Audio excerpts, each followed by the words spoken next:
If you had your druthers, but because the positions are different, catcher, you're in on every pitch.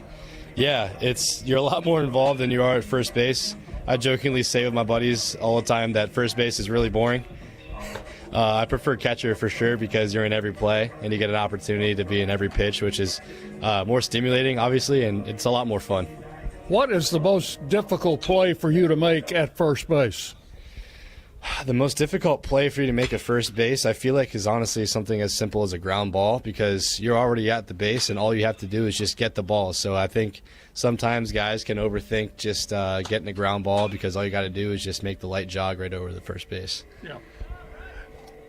You commented after the game in Huntsville the other day that you were playing on a field similar to fields that you played on up north. Tell me a little more about that. Not a lot of funding or money goes into the venues that we play up north, but there are some good places, there are some bad places, and like I mentioned the other day, that place is something I'm all familiar with. A not so great playing surface, but it gets the job done. Well, it must have made you feel pretty comfortable because you swung the bat pretty good up there. Yeah, absolutely. That, and it's also warm. The sun is shining. The other day at Maine, they got about a foot of snow. So I would take a sunny day at a not so ideal playing surface any day over snow. Well, the weather's going to get a little bit more like you're used to today and tomorrow because the temperature is dropping, and we're supposed to have a cold day tomorrow, but it won't affect the baseball game. No, not at all. And everyone's putting their jackets on. I still got no sleeves, no nothing. Just gutting it out.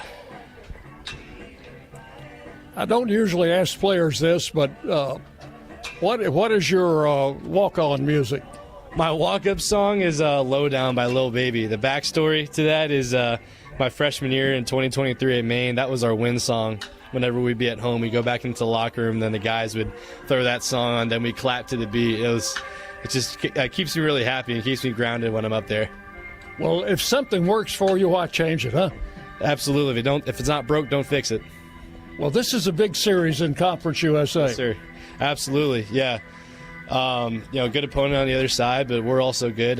We got to stick to our strengths, keep the simple things simple, and play to our abilities. All right, you'll be catching Alderman today. Yes, sir. Alderman. He's a very consistent pitcher every time we go out. I've caught him almost at all of his outings, so I'm kind of his personal catcher at this point, and I've gotten really comfortable with catching him and knowing how he works, and it's just a lot of fun every time I go out there and catch him. It's a privilege. All right, appreciate the visit. Let's have a good one, have a win today. Yes, sir. Go Blue Raiders. All right, that's Dean O'Neill, who will be catching Chandler Alderman today for the Blue Raiders, a transfer from the University of Maine. He's out of Westchester, Pennsylvania, and at Maine, his best home run totals were 7 in his junior year and 7 in his senior year. He has already hit 8 here, and we're just halfway through the season. Let's take a look at our starting lineups, brought to you by the Ascend Federal Credit Union, the exclusive credit union of Blue Raider Athletics. Convenient Middle Tennessee locations, including 5 right here in Murfreesboro. John? For the visiting New Mexico State Aggies, leading off will be the first baseman, Steve Solorzano. Batting second, the left fielder, Aiden Toklas. Batting third, the center fielder, Tommy McCluskey, and then the cleanup spot, the shortstop, Boston Vest. Batting fifth, the right fielder, Easton Ruley. Batting sixth, the second baseman, Aiden Lombardo. Batting seventh, DH, Bryce Campbell. The catcher, Brandon Clisby, bats 8, and the third baseman, Camden Kaufman, bats 9th. On the mound will be a right-hander, J.T. Price. For the Raiders, pretty familiar lineup. Owen Nowak leads off playing center fielder. Batting second will be Tyler Minnick, he'll be at first base today. Brett Rogers in right bats third. And your pregame guest, Dean O'Neill, he will be behind the plate today in the cleanup spot. Batting fifth, second baseman Cooper Clapp. Brett Von Dolen, the third baseman, bats sixth. Batting seventh, left fielder Nathan Brewer. Lane Akers will be the DH in the 8-hole, and batting ninth will be the shortstop Clay Badalak. On the mound, as Dean pointed out in the pregame interview, Chandler Alderman, left-hander. All right, those are your starting lineups brought to you by the Ascend Federal Credit Union. We'll take our final timeout, and we'll be back with Blue Raider baseball after this on the Blue Raider Network from Van Wagner. Nothing is more expensive than a missed opportunity that could have changed your life. Maybe you're just graduating high school, or are working and need to earn a degree to advance your career. Or you aspire to be a leader, and a graduate degree can make that happen. Whether you're just starting out or retooling for the future, Middle Tennessee State University can help you get there. MTSU, the University of Opportunities.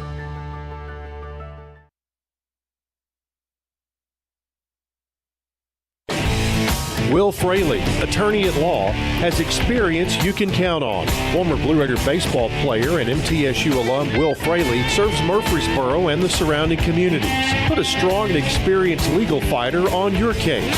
Give Will Fraley a call and he can handle all of your legal matters, including criminal and domestic or family law. Visit willfraleylaw.com or call 615-410-7290.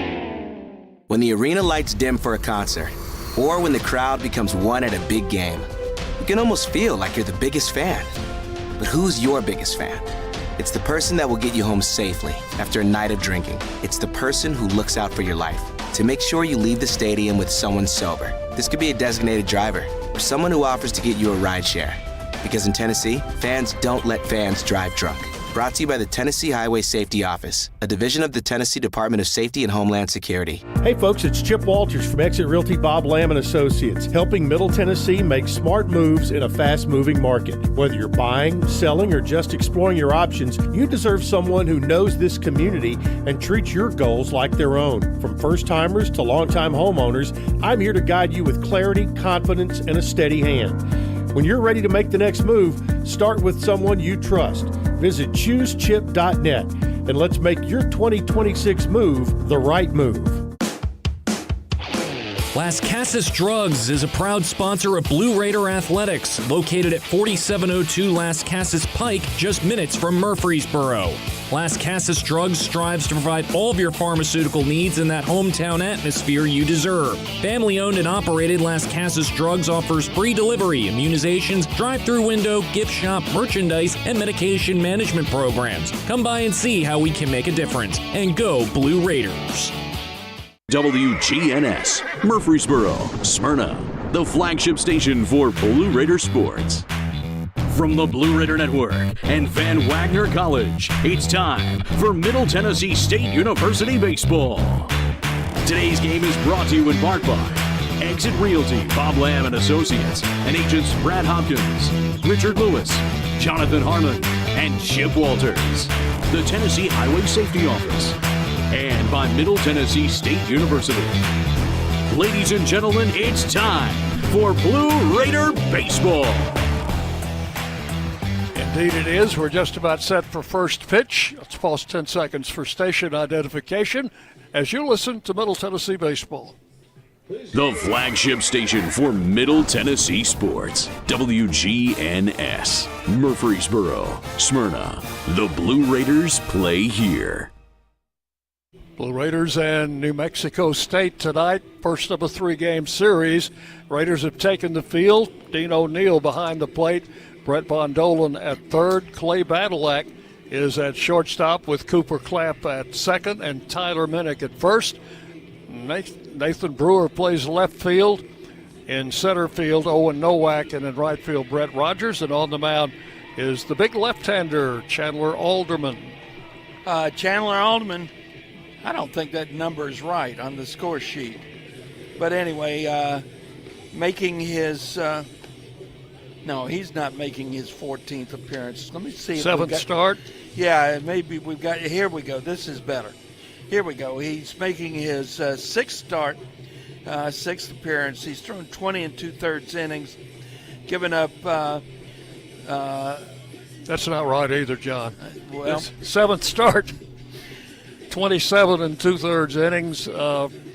He's given up 12 earned runs on 30 hits. wow. 8 walks, 19 strikeouts.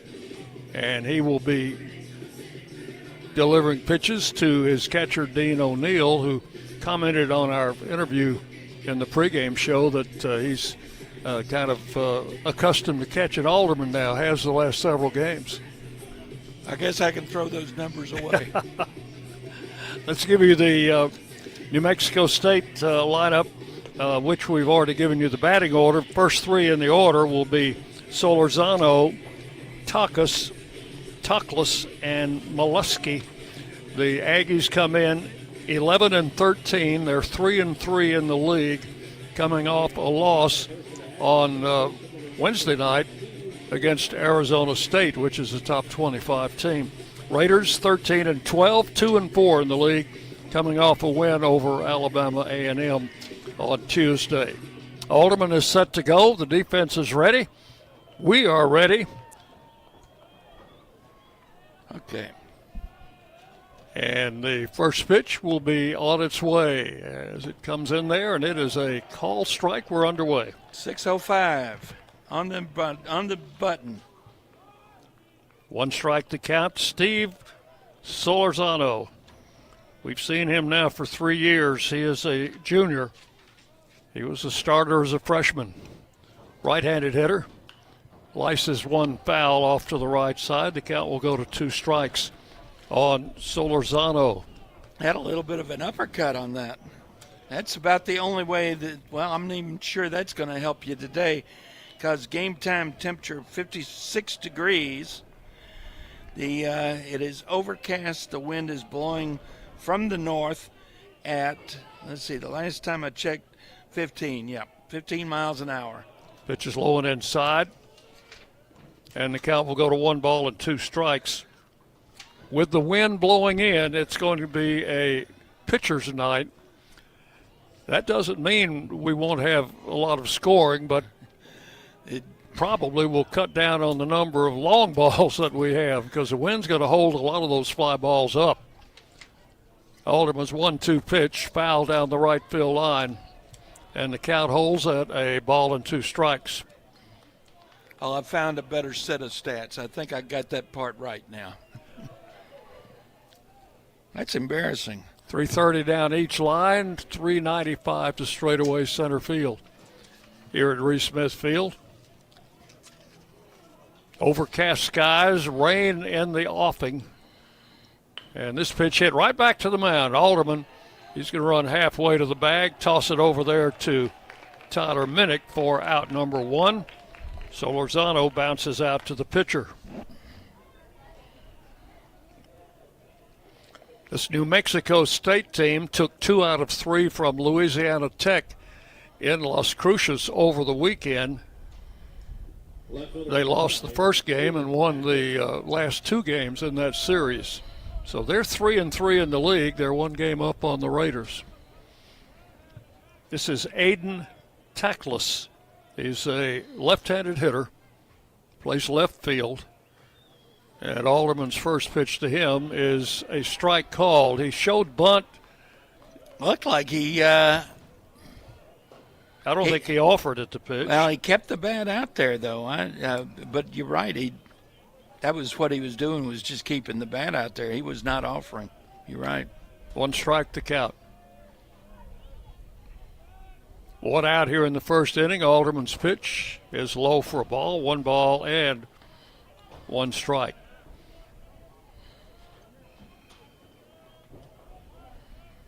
These 2 teams playing for the 23rd time over the years.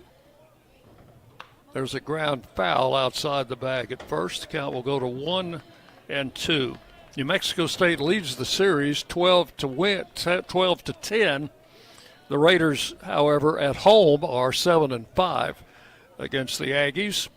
They are 2-7 in Las Cruces and have a tournament win over I was there the that day. Aggies. John will tell you about that when we have a chance. There's a foul out of play.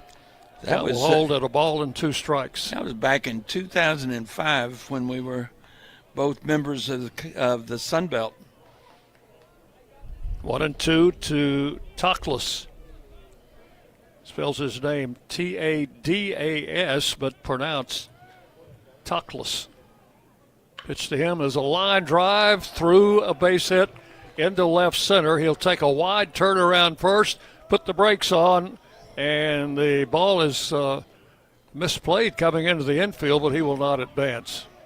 The throw coming in from the outfield got past Clapp, who was covering second. Well, they had actually that was not Clapp, that was Von Dolan, because they were playing a shift. Badalak, the shortstop, was actually about 3 steps on the first base side. So if Badalak had been playing shortstop where he is right now, he'd have had that one in his back pocket. It's one of those things I don't like about shifting, because when something happens, players are not accustomed to being in the positions that they're in. There's a swing and a foul out of play, strike 1. This is Tommy Molesky, sophomore, center fielder. He is a right-handed batter, actually a switch hitter, batting right-handed against Alderman with a .302 batting average. 1 on, 1 out here in the first.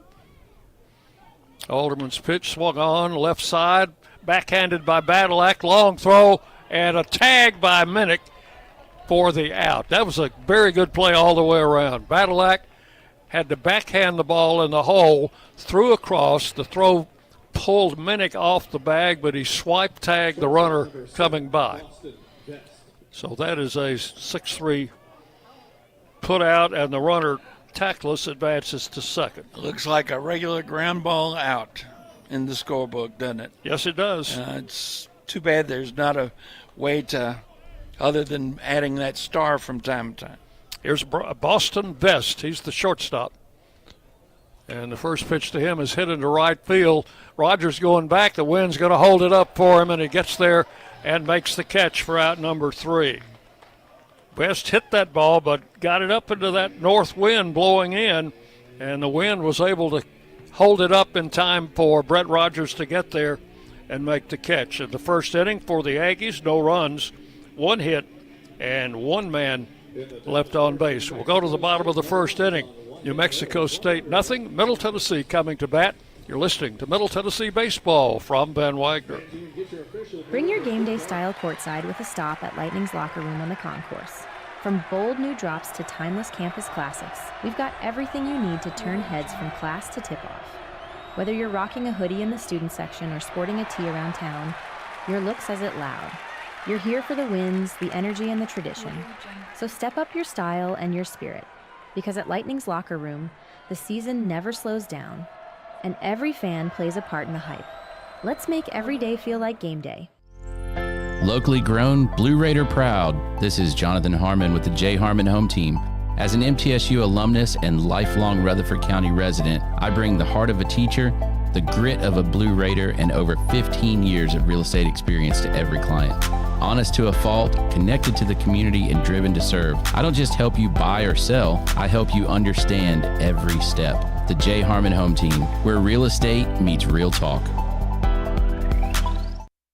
WGNS, the flagship station for Blue Raider sports.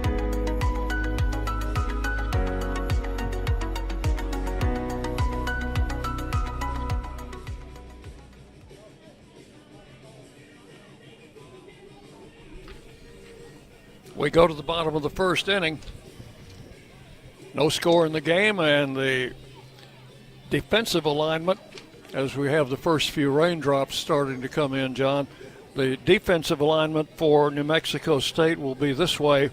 They will have Kaufman at third base, Best, who made the final out in the inning before. Best will be at shortstop, Lombardi at second, Solorzano at first, with Klitsby behind the plate.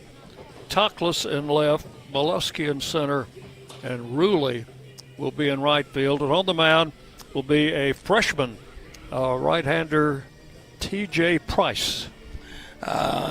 Price is making his 9th appearance, his 4th start. He's thrown 13 innings. He's given up 16 runs, all of them earned on 23 hits, 5 walks, 18 strikeouts. He's got an 11.08 ERA, a 2-1 record. Facing Nowak to lead it off for the Raiders. And the first pitch in for a strike, 0-1. He ended up picking up the win last Friday night, even though he was not the starter.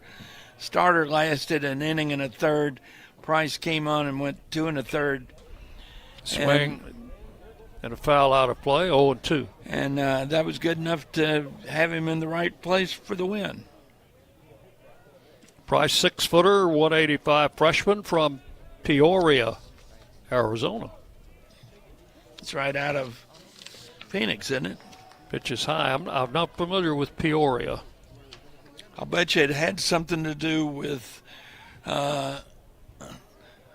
immigrants from Peoria, Illinois, coming to the sunshine. 1-2. Pitch is outside. 2 balls, 2 strikes. Last week in that Price went 2 2/3, gave up a run. It was earned on 3 hits, no walks, and 1 strikeout in that appearance last Friday night.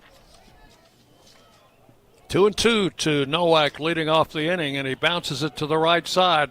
Second baseman charges, and it rolled right to the first baseman who had his foot on the bag, and you won't see that play again for weeks and weeks and weeks. But I thought he had bobbled the ball. We always say, you run it out.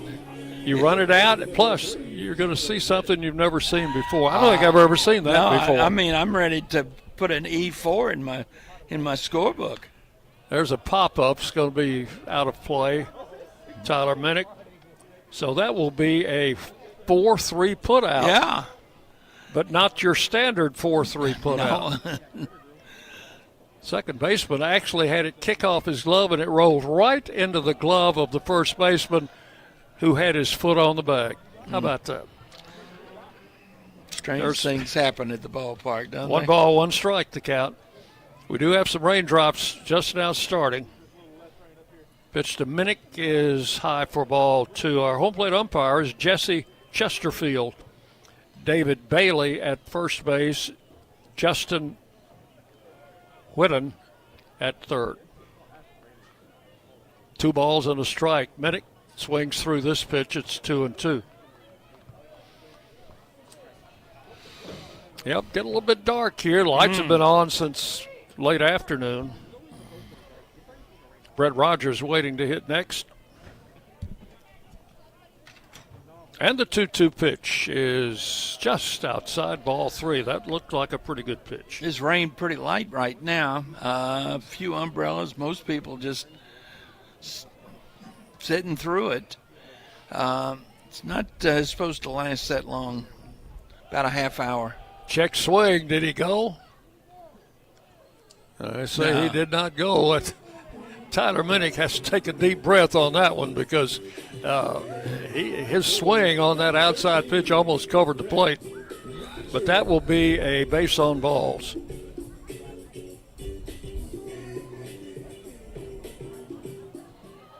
And the batter with a runner at first and 1 out is Brett Rogers. Dean O'Neill to follow. Price, the freshman right-hander, delivers low and inside, ball 1 to Rogers.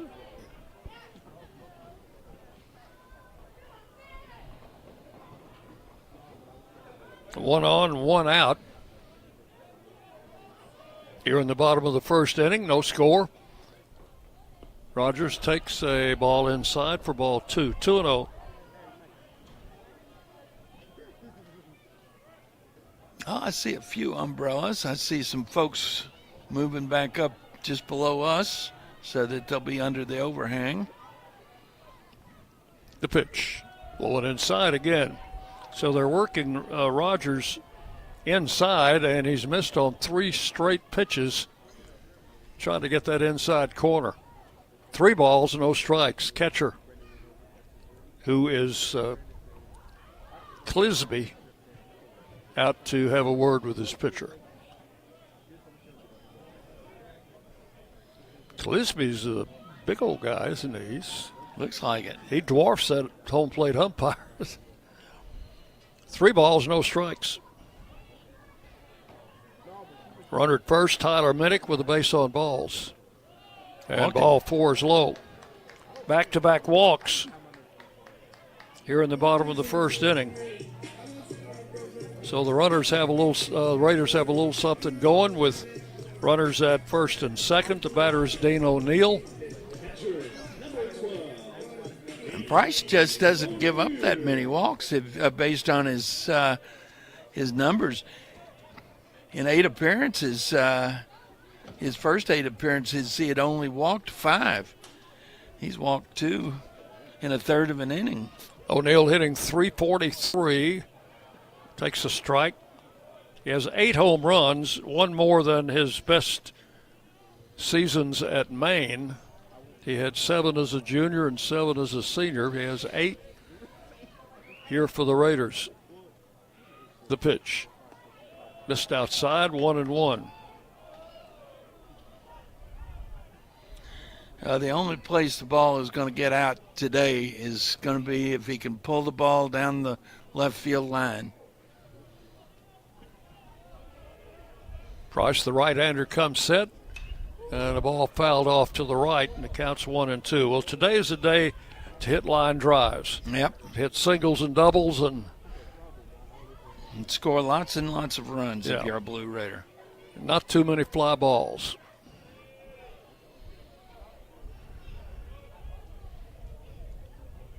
A ball and 2 strikes, and the pitch is hit to right field. That might be trouble. That is a foul ball. Oh, just barely. 6 feet, maybe. Foul, maybe not quite that much. Not much more than that. He was definitely trying to go opposite field and just went a little bit too opposite field. You got to wonder if the wind played was a factor in that, because it blowing in the way it is might have pushed it over into foul territory. Could have been. So the count holds at 1-2. O'Neill stands back in. And the right-hander's pitch is swung on and missed. Strike 3. That is out number 2 here in the first inning. And it's going to be up to Cooper Clapp. Trying to get a run in. Well, Cooper Clapp, we know, is a line drive hitter. And he likes going opposite field, and they're giving him the third base line and the left field corner. 346 is his average, 5 home runs. A swing and a miss, and fooled him on that pitch. Yeah, kind of a half-hearted swing. Hope his dad's listening tonight. Yeah, the Cardinals are off. They got off to a great start yesterday afternoon. 1 strike to count. The pitch outside for a ball. And the count will go to 1-1. Redbirds had an inning like some of the innings we've seen this spring. 8 runs in an inning. That's 1 ball, 1 strike to count. And Clapp swings and lines it foul. That one caroms off the clubhouse and rolls back into right field. So the count will be 1-2 on Clapp. Right fielder had to come all the way in to get that baseball, throw it off. John, the temperature when I got up this morning was like 69 degrees. That's right. Pitch is outside, 2-2, and right now it's 56 degrees. Yep. And going down. Going down. Already down to 55. 2 balls, 2 strikes to Clapp. Price with the pitch and struck him out. Or did he? No, he just got a piece of that one, fouled it back. He was way out in front of that pitch. Yeah.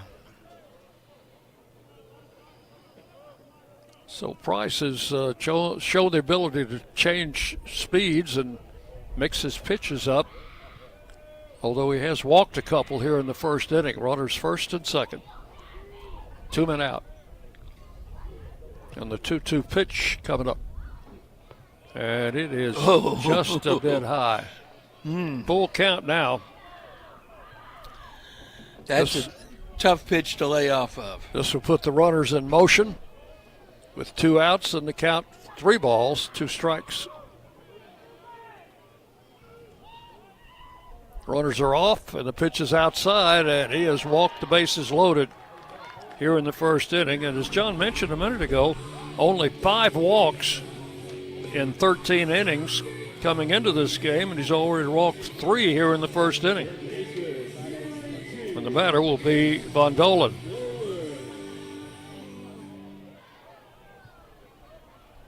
Brett hitting .272, 3 home runs. All came in the UAB series in Birmingham. About time to hit one here. Outside for ball 1. Oh, a walk here, though, he still gets an RBI. Kevin Nichols coaching down at third. Ryan Huber at first. 1 ball, no strikes. Price with the pitch. Strike called. 1-1.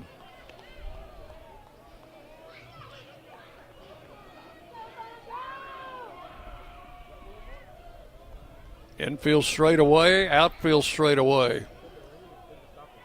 1 ball, 1 strike. Strike at the knees.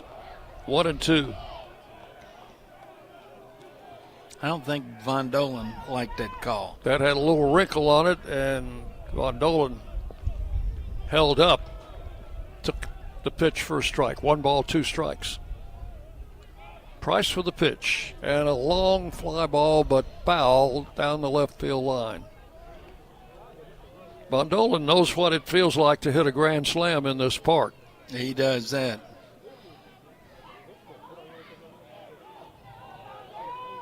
Count 1-2.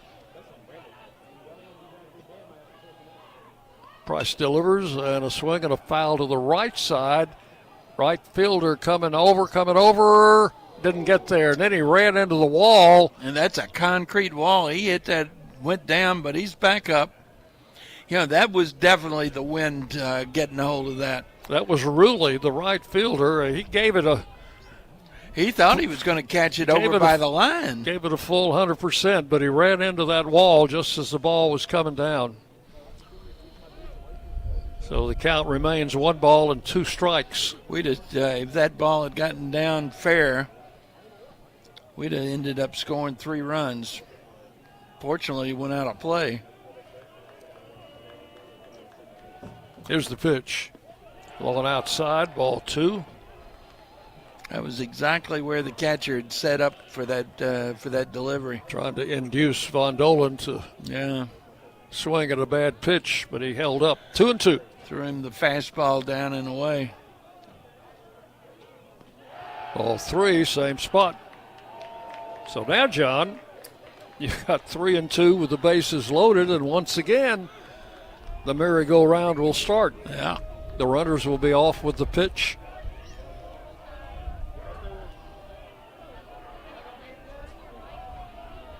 There they go.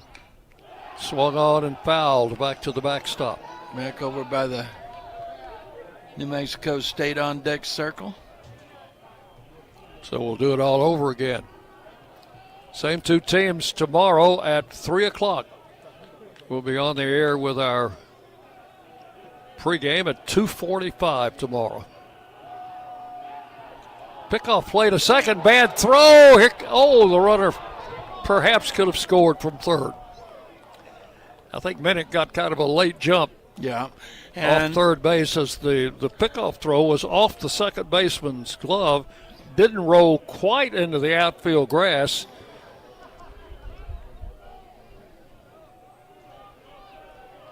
So they tried the old pickoff play with hoping to catch that runner in motion. Here's the pitch. Hit in the air, and that is going to be a foul ball out of play.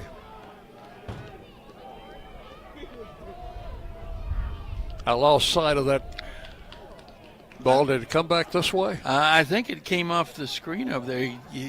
You can see the high screen above the Blue Raider dugout. Oh, struck him out. And that will end the inning as Von Dolan goes down swinging for out number 3. So in the inning, no runs, no hits, and 3 men left on base. We've completed 1 full inning.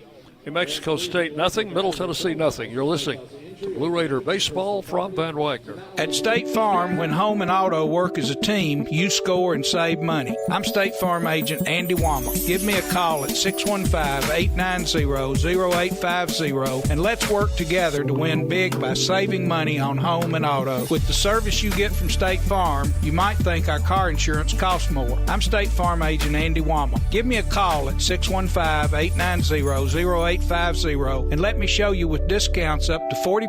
You may find it even costs less.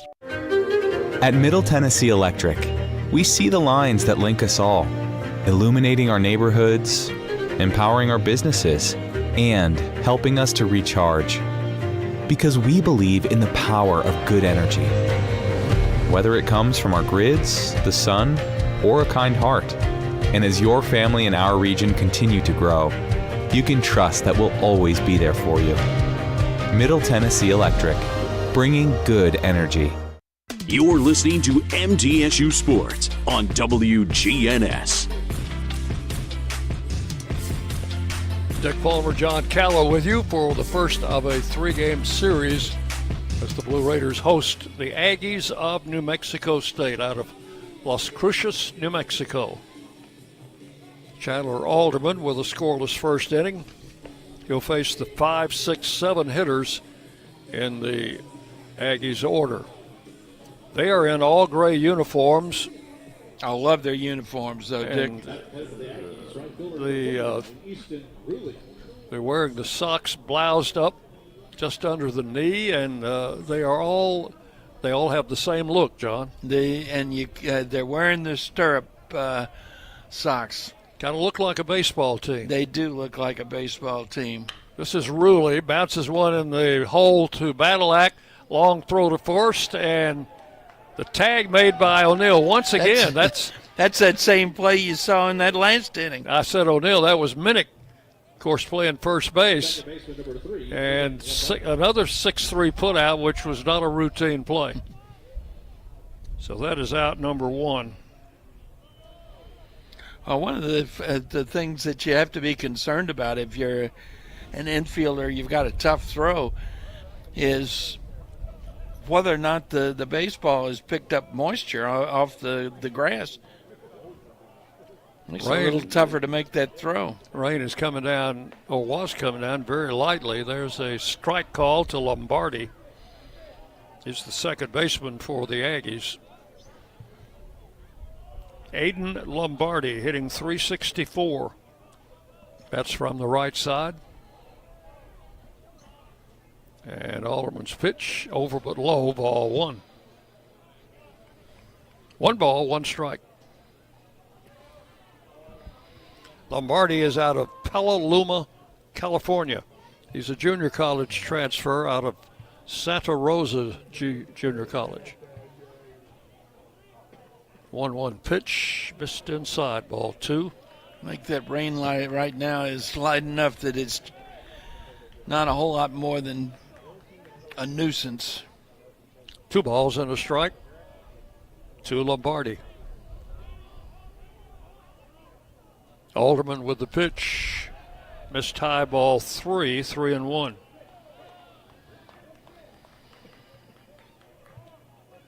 Aggies had 1 base runner in the first inning. That was on a single by Toklas. There's a bouncing ball. High bounce. Von Dolan pulls it down over to first in time for out number 2. Bounced high in the air, and Von Dolan had to wait for it to come down. 2 up, 2 down on 2 ground balls. He's got a really strong arm, though. He can make up for that extra time that he's got to wait. Here's Bryce Campbell, the designated hitter. John, watching batting practice before the game, this guy was taking some really, really good shots. Put several on the warning track. I think he was the one I saw hit one out. That was the only one we saw by the go 365 sign in left field. Which is a strike. Count will go to 1-1 on Bryce Campbell. Well, if anything is going to go tonight, it's probably going to be from that 365 sign in left center back to the left field line. There's a swing and a miss. Went after an outside pitch and came up empty. 1-2 the count.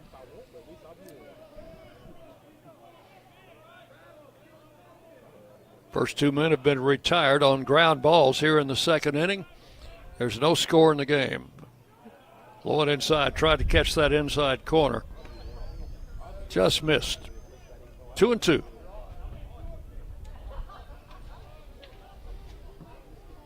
Alderman throws fastball, a cutter, and a change.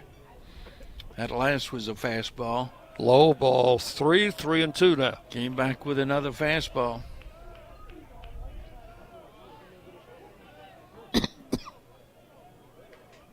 Two outs, base is empty. Payoff pitch on the way, grounded to short. Badalak has it, fires to first, and another throw just off the mark, but Minnick was able to hang on. So that's 3 ground ball outs in the second inning, and a 1-2-3 inning for Chandler Alderman and the Blue Raiders. We will go to the bottom of the second inning. We're still scoreless. New Mexico State and Middle Tennessee here on the Blue Raider Network from Van Wagner. The Blue Raiders are winners in the classroom, on the field, and the courts. Richard Lewis here. I want you to win in real estate also. Buying, selling, auction here in Tennessee, or along the Gulf Coast, a second home, or investing. Give me a call to help start that winning process. 615-319-9981. Oh, I'm never too busy for your referrals. Richard Lewis, Exit Realty, Bob Lamb & Associates. Las Casas Drugs is a proud sponsor of Blue Raider Athletics, located at 4702 Las Casas Pike, just minutes from Murfreesboro. Las Casas Drugs strives to provide all of your pharmaceutical needs in that hometown atmosphere you deserve. Family-owned and operated, Las Casas Drugs offers free delivery, immunizations, drive-through window, gift shop, merchandise, and medication management programs. Come by and see how we can make a difference. And go Blue Raiders. The Blue Raiders are on News Radio WGNS.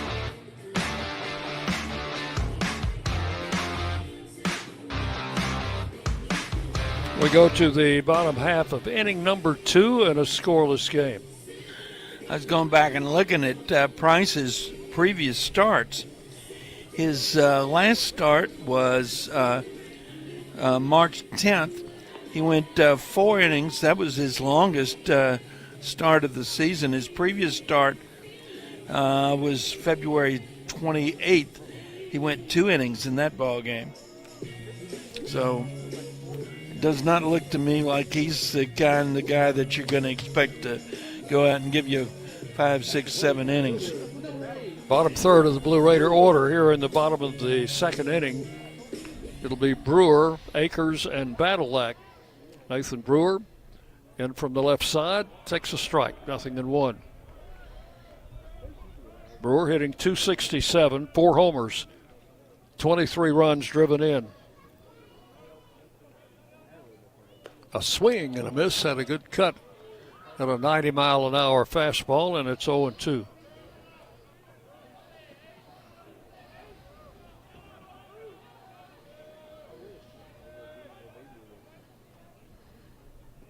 This pitch is low. 1 ball, 2 strikes to Brewer.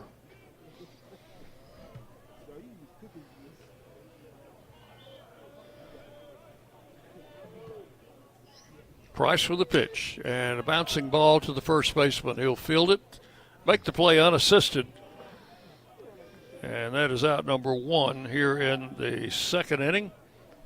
And we'll bring up the designated hitter, Lane Akers. Sir Lozano, the first baseman, had a little trouble with that one. Looks like the rain is about gone. I see 2 more umbrellas coming down. Only one left. Good news. Ball hit in the air to right field. Wind's going to hold it up as Ruley, the right fielder, backs up a couple of steps, takes it in for out number 2. 2 down in the second. The batter is Chris Badalak. So did you watch a lot of baseball last night, John? I did not. I listened to the Cardinals on the radio yesterday. Badalak bats from the left side and fouls this one out of play. There is nothing like opening day in St. Louis. You've been to a few of those. I've been to a few of those. They're always terrific. You start off with the Clydesdales. Another foul out of play, same spot, 0-2. Then they bring out all the Cardinal Hall of Famers, all the baseball Hall of Famers, and we've got quite a few of both. A swing and a foul back to the backstop. Cardinals played Monday night in the same venue we played in on Sunday. That's was right. The ballpark. Hammonds Field in Hammonds Springfield. Field out in Springfield, Illinois. They played their Double-A Springfield club on Monday night. There's a ball looped into left center. It's going to fall for a base hit. Badalak swings around first, returns. The Raiders have their second hit. And that ends their first hit. Yeah, and that's a hit because he didn't try to do too much. He just made contact, went with the pitch, goes opposite field and drops it in. We've got something going now. Badalak at first with 2 outs for Owen Nowak. Cardinals won that game with their Double-A team 3-2, and then headed to St. Louis, I'm sure. And we're going to get a mound visit. Let me see if they've got anybody throwing down there. Well, you mentioned that in the previous series, they did not have a pitcher go over 2 innings, and we're in the second inning here. Well, they do have a pitcher, but he has just started throwing. He hasn't gone to the full 60 feet, 6 inches yet. So this is mound visit is just kind of probably to give him a little bit of time, calm the freshman down, remind him that he's just one pitch away from getting out of this inning if he throws the right pitch. Here's Nowak, grounded out in the first inning on an unusual play. And a throw to first, the runner back. The head coach for the Aggies is Jake Angier in his 3rd year. And like Coach Jerry Myers, he was also a pitching coach at the University of Oregon before taking over the program at New Mexico State. Of course, Jerry was a longtime pitching coach at South Carolina, as well as a head coach at Old Dominion. Count 1 ball, no strikes to Nowak. And there is ball 2. I was interested in the alma maters for his coaching staff. One played at Dallas Baptist, and the other 2 were New Mexico State Aggies. Throw to first, the runner back.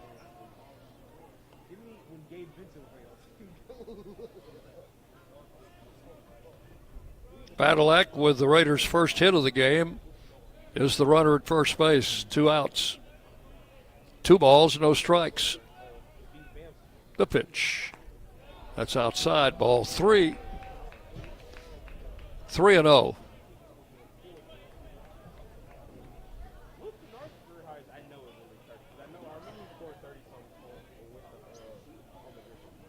That right-hander in the bullpen looks like he's ready to go if they need him.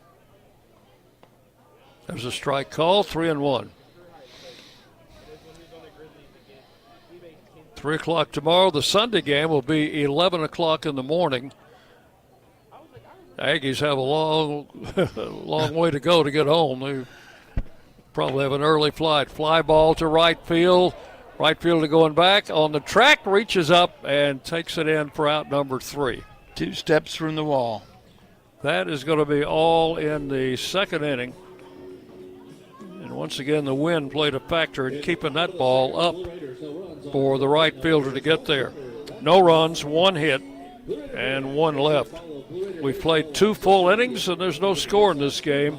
New Mexico State and Middle Tennessee, 0-0.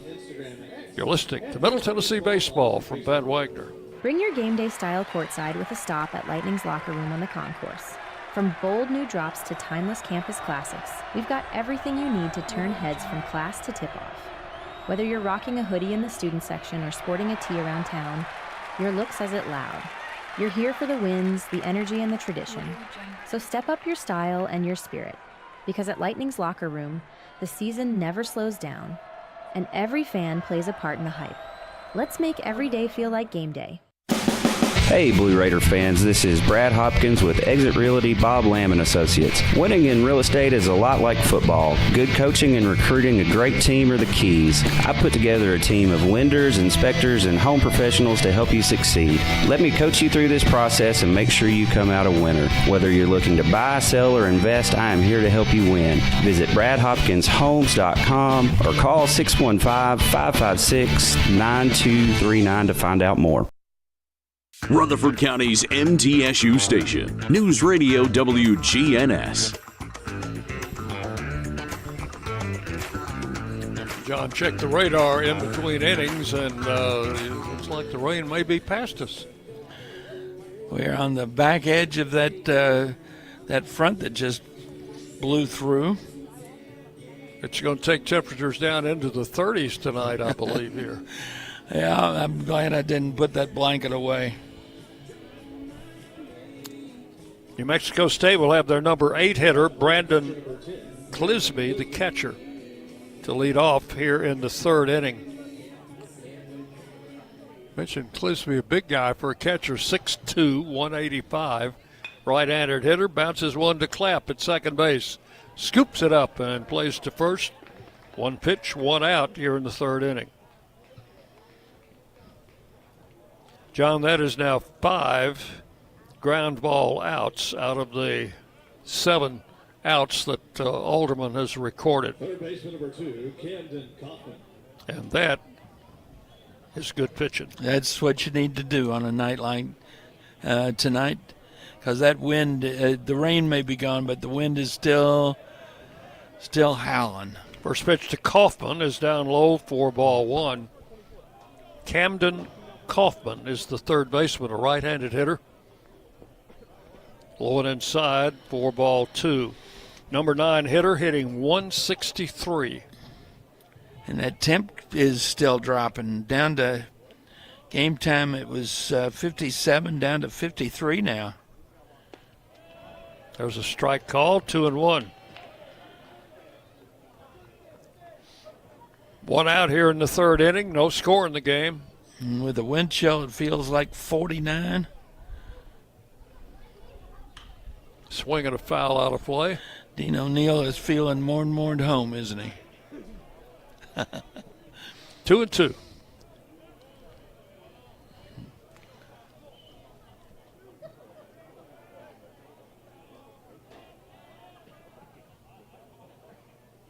Alderman pitches from the set position, misses outside, 3-2.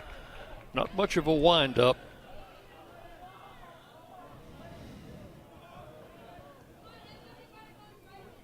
Three balls, 2 strikes. Swing and a fly ball, that's going to drift foul and out of play. Over by the Blue Raider bullpen, down the right field side. Count will hold 3-2. Our softball team is playing at Sam Houston tonight. Conference series. I'll see if I can get us a score on that. Here's the pitch. Low and inside, and wouldn't you know it, John, you walk the number 9 batter who's hitting 163. Not even hitting at the Mendoza line. So a runner at first, one out. This will bring up the leadoff man, Solorzano. Now this guy's a hitter. He's 354, 5 homers, 23 runs batted in. Runner goes, strike, throw to second, not in time. High throw. And why Alderman did not throw to first, I will never know. The guy had a huge lead, and the left-hander is looking right at him. And the runner, Kaufman, broke as soon as Alderman went to the plate. Now throw back to second. It's just one pitch too late, right? I was thinking that. One strike to count to Solorzano. So the Aggies have a runner in scoring position with one out. Again, he's got a pretty good lead at second base. And another throw back there. This is a tough play for a left-handed pitcher.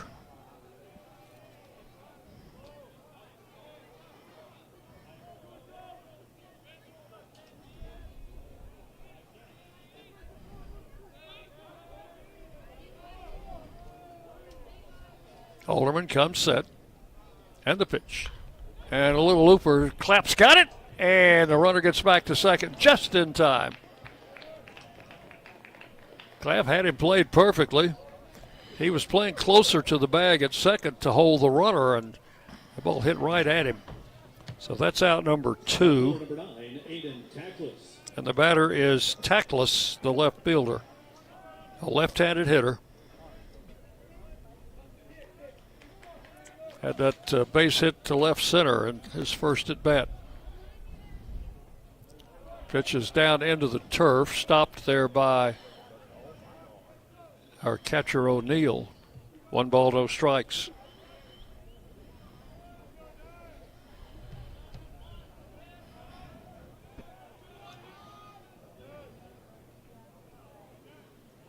Alderman with a pitch. Ground ball, that's fair. Nice snag by Minnick. Throw to the pitcher covering, and that is a well-executed 3-1 put out. That is why you do pitcher infield practice every single day. And that's, first of all, you got to give a lot of credit there to Minnick just being able to keep that ball from getting past him and into the corner. So that is out number 3. No runs. No hits, 1 runner left on base. We'll go to the bottom of the 3rd inning, and it's still Middle Tennessee, New Mexico State scoreless here at Reese Smith Field. You're listening to Blue Raider Baseball from Van Wagner. Nothing is more expensive than a missed opportunity that could have changed your life. Maybe you're just graduating high school, or are working and need to earn a degree to advance your career. Or you aspire to be a leader, and a graduate degree can make that happen. Whether you're just starting out or retooling for the future, Middle Tennessee State University can help you get there. MTSU, the University of Opportunities. Will Fraley, attorney at law, has experience you can count on. Former Blue Raider baseball player and MTSU alum Will Fraley serves Murfreesboro and the surrounding communities. Put a strong and experienced legal fighter on your case. Give Will Fraley a call and he can handle all of your legal matters, including criminal and domestic or family law. Visit willfraleylaw.com or call 615-410-7290. The Blue Raiders play here. News Radio WGNS.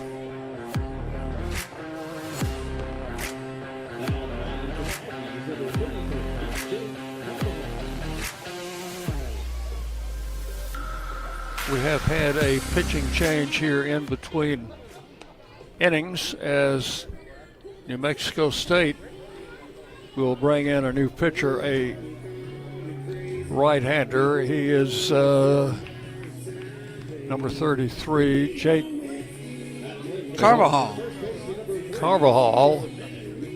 a redshirt senior from Dallas, Texas. He'll face Tyler Minnick. We'll have some numbers on him in just a second. Right-hander delivers the first pitch outside for ball one. Carvajal is making his 11th appearance, all but 2 of those in relief. He's thrown 17 in the third innings. Minnick hits one in the air foul, 1-1. He's given up 18 runs, 17 of them earned on 23 hits, 6 walks, 9 strikeouts. He's got an 8.83 ERA, 0-1 record with no saves. 1 ball, 1 strike to Tyler Minnick. And takes a pitch high for ball 2. One of those 2 starts came last week against the Louisiana Tech in Las Cruces. He went an inning and a third in that game. Gave up 3 runs, all earned on 5 hits. No walks, no strikeouts. Pitch outside, ball 3. Carvajal is a transfer from northern Colorado. Second year at New Mexico State. Strike called, 3-2.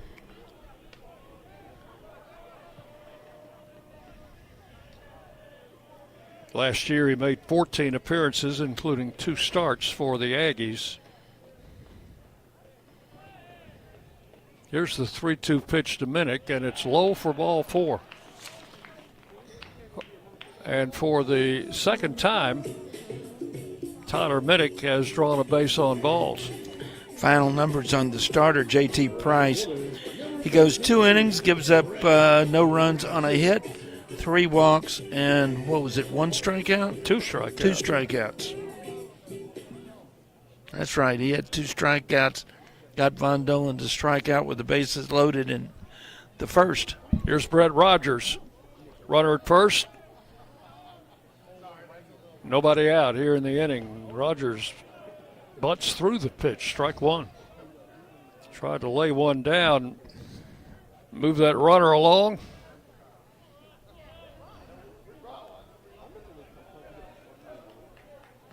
Nothing in 1.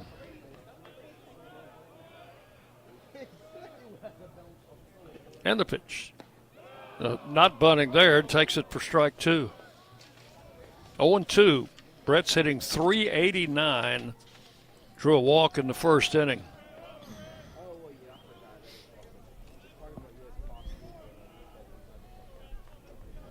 No score. We're in the bottom of the third. And the pitch.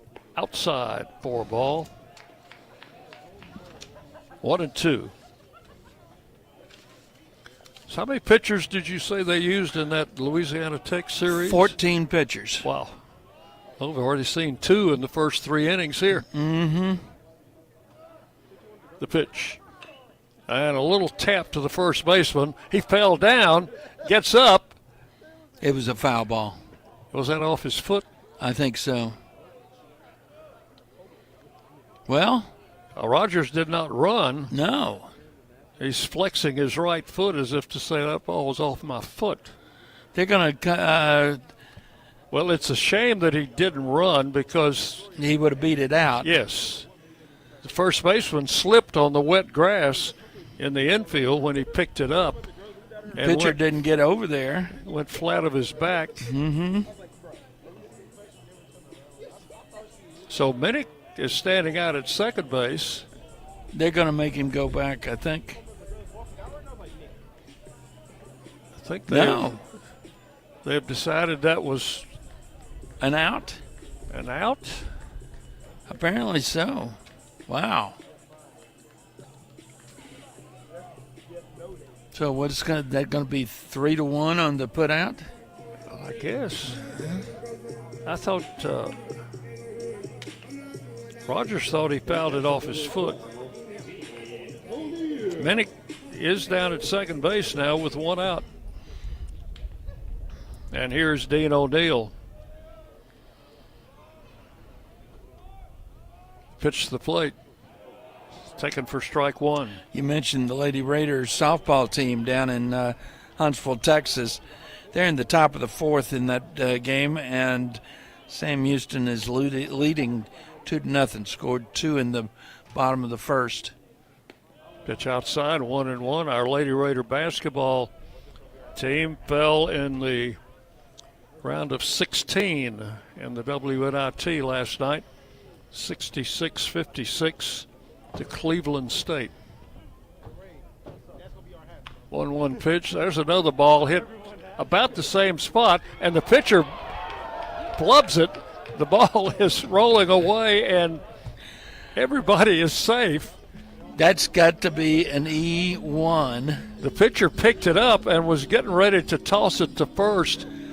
And I think he would have beat the. I think he could have done it unassisted and he made may the have play. been. He may have been thinking that way and was kind of in between what he wanted to do, and the ball popped out of his glove and rolled over behind first base. Bad toss, and now all of a sudden we've got runners at first and third. So chalked it up as an error to the pitcher, and Minnick over at third.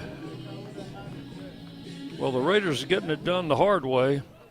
Still have not crossed home plate. Here is Cooper Clapp. Maybe that will change right here.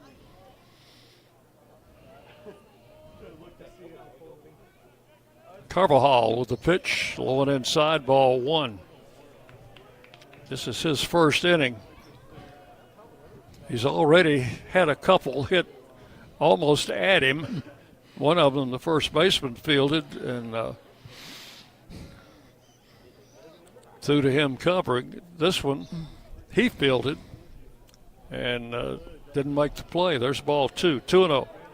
They're calling that play on Rogers a 3 unassisted. All right. I kind of lost track of it all.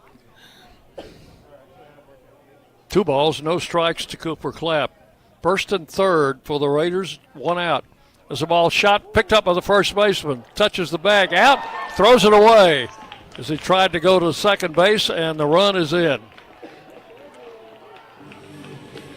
So Minnick will score on the ground ball out by Cooper Clapp, and the run will score as the throw went over the shortstop's head in the left field.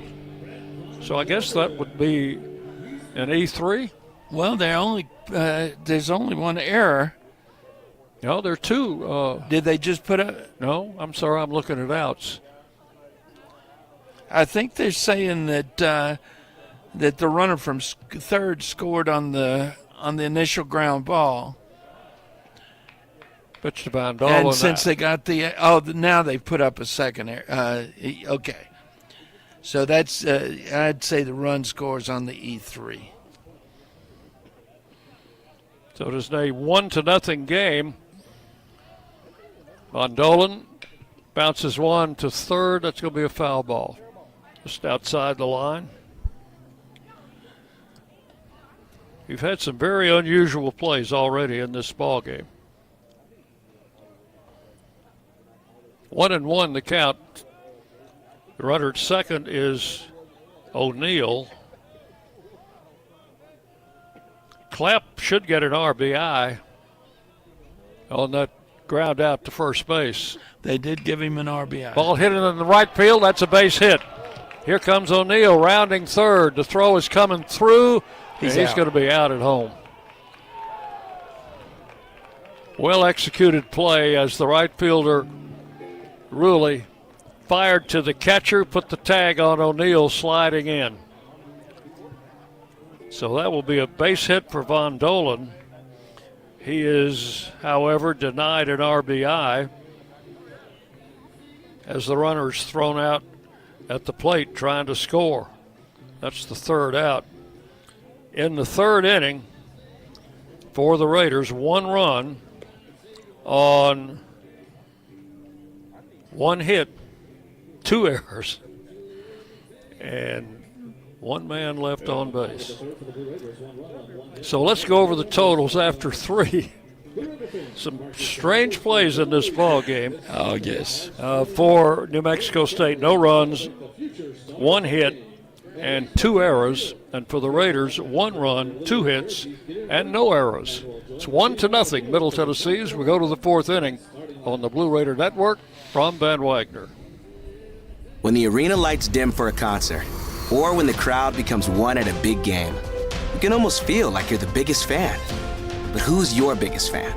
It's the person that will get you home safely after a night of drinking. It's the person who looks out for your life to make sure you leave the stadium with someone sober. This could be a designated driver or someone who offers to get you a ride share. Because in Tennessee, fans don't let fans drive drunk. Brought to you by the Tennessee Highway Safety Office, a division of the Tennessee Department of Safety and Homeland Security. Hey folks, it's Chip Walters from Exit Realty Bob Lamb & Associates, helping Middle Tennessee make smart moves in a fast-moving market. Whether you're buying, selling, or just exploring your options, you deserve someone who knows this community and treats your goals like their own. From first-timers to long-time homeowners, I'm here to guide you with clarity, confidence, and a steady hand. When you're ready to make the next move, start with someone you trust. Visit choosechip.net and let's make your 2026 move the right move. WGNS, the flagship station for Blue Raider sports. All right, your station break. We'll take it here after this pitch to Tommy Molesky leading off the fourth for the Aggies. And Alderman's pitch is bunted. Alderman picks it up, throws to first, and got him. One pitch, one out. Let's pause 10 for station identification as you listen to Blue Raider baseball. The flagship station for Middle Tennessee sports. WGNS. Murfreesboro, Smyrna. The Blue Raiders play here. Dick Palmer, John Callow with you. Molesky tried to bunt his way on and laid down a pretty decent bunt. Alderman just made a good play on it. One out. The batter is Boston Best, the shortstop. He's in the number 4 spot in the order. Takes a strike called. Glad to have you listening wherever you might be as we're back on radio with our flagship station, WGNS, here in Murfreesboro. Pitch is inside 1-1, and also streaming on the Blue Raider app.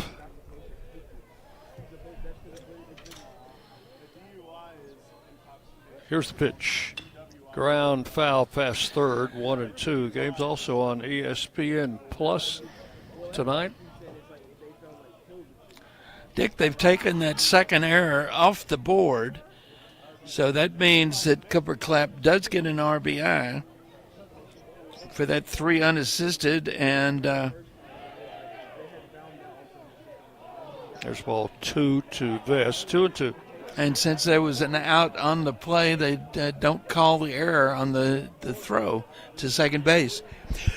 Well, they, bless you, John, they had a similar play in Springfield, Missouri over the weekend, and they did give an error on a play where an out was recorded. So I guess it's up to the person who's doing the official scoring. I have told the story on a number of occasions about the night I was the official scorer in a Pacific Coast League game. Fair ball hit down to third baseline, rolling into the corner. Yep.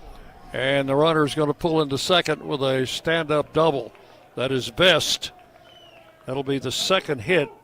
Hit it just between Von Dolan and the third base bag, and it rolled down into the corner and foul ground for a 2-base hit. So Vest is at second with 1 out. The batter will be Easton Ruley, the right fielder. Well, anyway, I learned in that one game in the Pacific Coast League, I never want to be an official scorer, ever. That's got to be one of the most thankless jobs in baseball. You must have caught a little flack that night. Oh, I did not go I was also covering that game for the Daily News Journal. There's a ball hit up the middle. That'll be Clapp behind the bag at second. Throws to first and got the runner, or got the batter. The runner, Best, moved to third. That'll be a 4-3 put out, and with 2 outs, the Aggies have a runner at third, and the batter is Lombardi, the second baseman. I will tell you that night I did not bother going to visit in the visiting clubhouse. Lombardi bounced out to Von Dolan. There's the ball, gets past O'Neill, goes back to the backstop, and the run will score. Is that going to be a wild pitch or a pass ball? Well, John, you are the official scorer. You tell me. How would you score that one? I would call that a wild pitch. But that's because I firmly believe there's no such thing as a pass ball. All right. Spoken like a true former catcher. That's it. And they didn't put the pitch up on the scoreboard, so I don't know if it was a ball or a strike. I assume it was ball one. So it's a 1-1 game here in the fourth inning. And there's ball two. 2-0.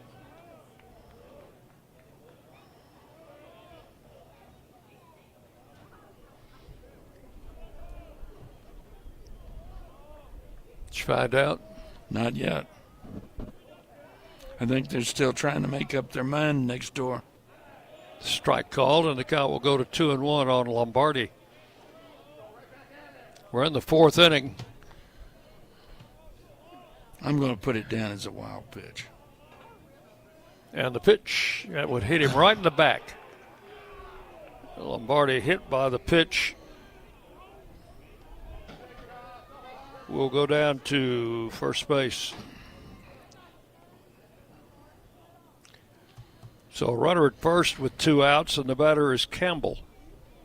Bryce Campbell grounded out in the second inning. Designated hitter number 20, Bryce Campbell. Called it a pass ball. That's probably right.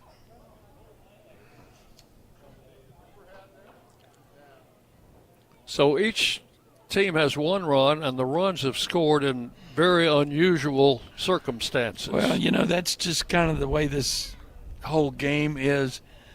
We've had some very ball players. quirky plays. Yeah, and a lot of it started this morning when you woke up. Players hate days like this. Campbell waiting. That's a strike. 0-1. You wake up, there is an iffy forecast, which we have had all day. But it's not just the iffy forecast. It's just been a wet, humid, overcast kind of day. Windy. Yeah. And it's really tough on a ball player a day like today to get his head in the right place. Counts 0-2 on Campbell after fouling off the pitch from Alderman. Runner at first, 2 outs in the fourth inning in a 1-1 game. And the left-hander delivers. Just missed outside. 1 ball, 2 strikes. He had started to the dugout. Yeah.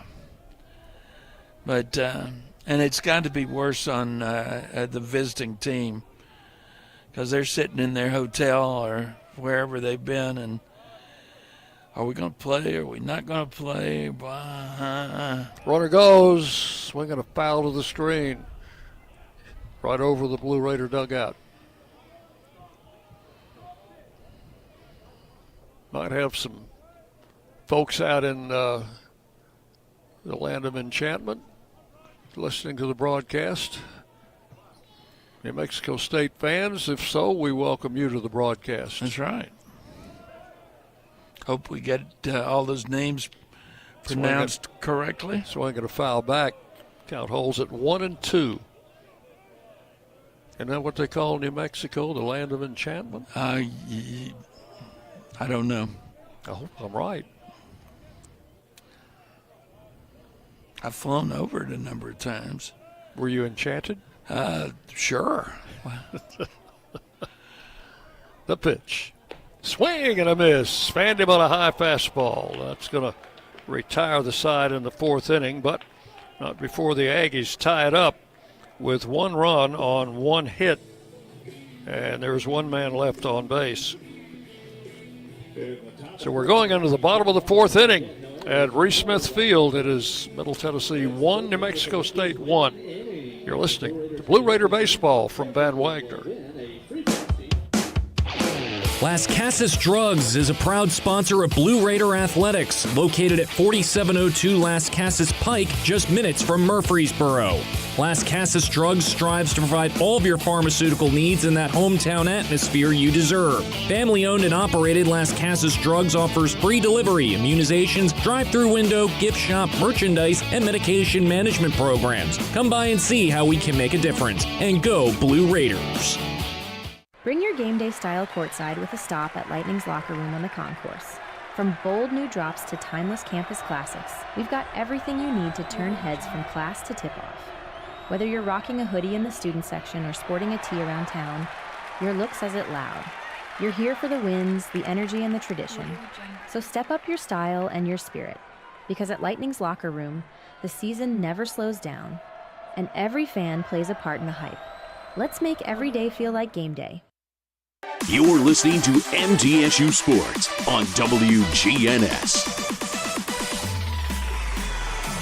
We go to the bottom of the fourth inning in a 1-1 tie. Chandler Alderman ended the top of the fourth with his first strikeout of the game. A First Division strikeout. First Division Bank, a proud partner of Middle Tennessee Athletics, and they are the official strikeout partner this season. So don't strike out on your banking services. First Division Bank, providing more power to your business.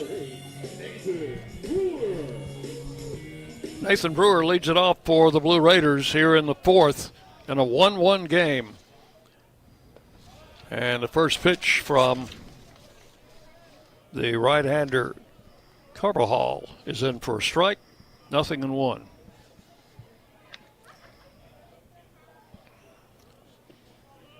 This offering is low, 1 ball, 1 strike. We got to keep an eye on these guys, John, because they'll slip a new pitcher on us. If we're not. Boy, you got that right. I'm looking at Carvajal's innings in his previous appearances. There's ball 2 inside, 2-1. His longest appearance of the season was back on opening day. February. It would have been the Saturday after opening day, February 14th. He threw 3 innings against Baylor. He hasn't gone 3 innings again.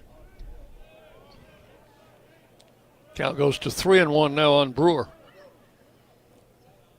Brewer will be followed by Lane Akers. Went an inning in the third last Friday night. Went an inning against Arizona State on Tuesday. And he has just walked Nathan Brewer to lead off the fourth inning. Batter will be Lane Akers.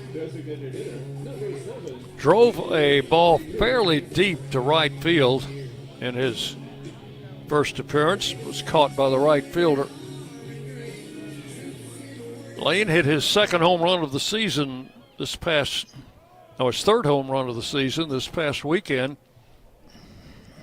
against Missouri State up in Springfield. Throw to first and the runner back. There is a left-hander throwing in the Aggie bullpen.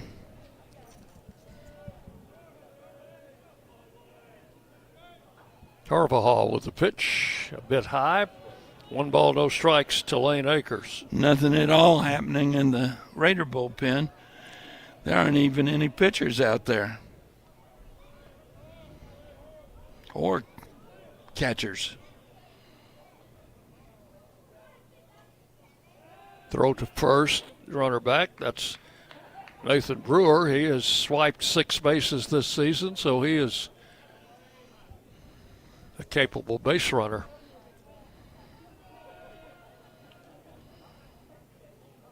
The pitch to Akers, swinging and a foul straight back. Count will go to 1-1.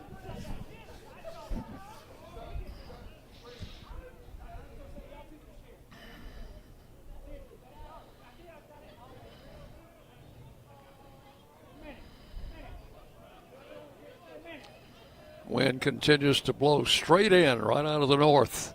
Pitch outside. They got the runner trapped in between. Throw to second, and Brewer is out of there.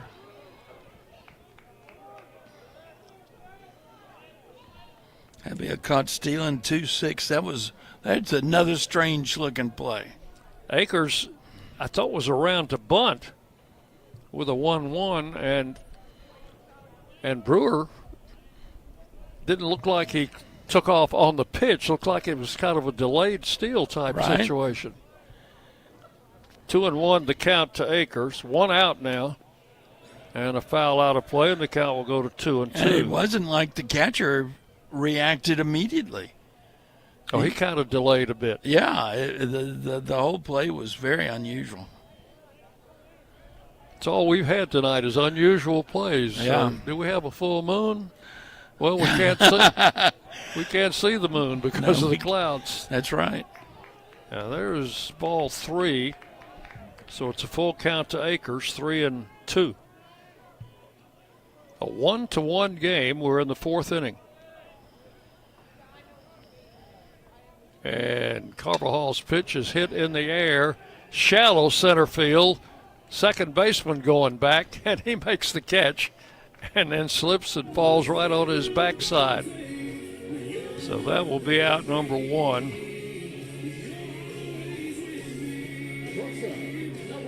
The wind held that one up just long enough for the second baseman to back up and get under it. The center fielder came charging in, but I don't think he had a chance to get it. 2 outs. The batter is Badalak. Had the Raiders' first hit with a second inning single. Takes the pitch inside for ball 1.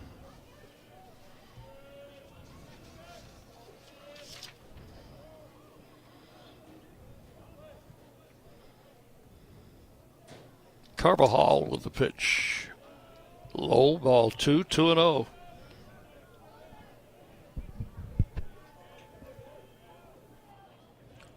Blue Raiders have had 5 walks in the game. Had only the 2 base hits. One of those walks, though, was converted into the 1 run. There's ball 3 inside, 3-0 now to Badalak. Owen Nowak waiting to hit next.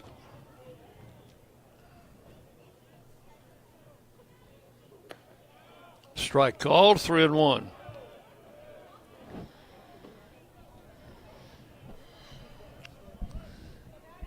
Badalak with one of our 2 hits, and that was just a really nice piece of hitting.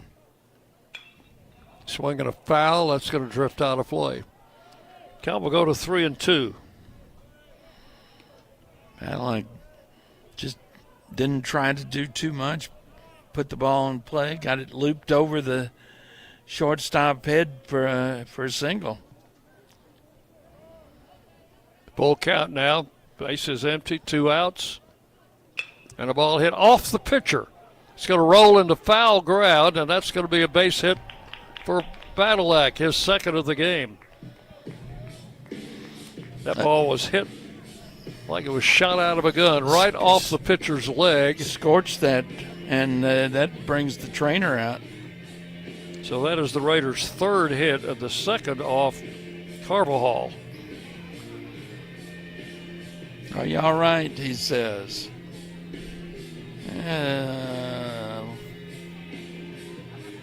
John, Blue Raider Athletics lost a great friend this past week. The passing of Ed Gibbon, a longtime sports information director.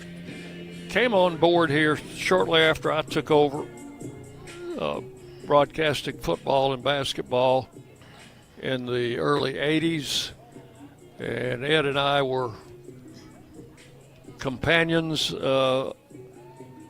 all through those years with Coach Donnelly and Coach Simpson and Coach Stewart. Few trips to Eastern and Moorhead, huh? A lot of trips in the old Ohio Valley Conference, and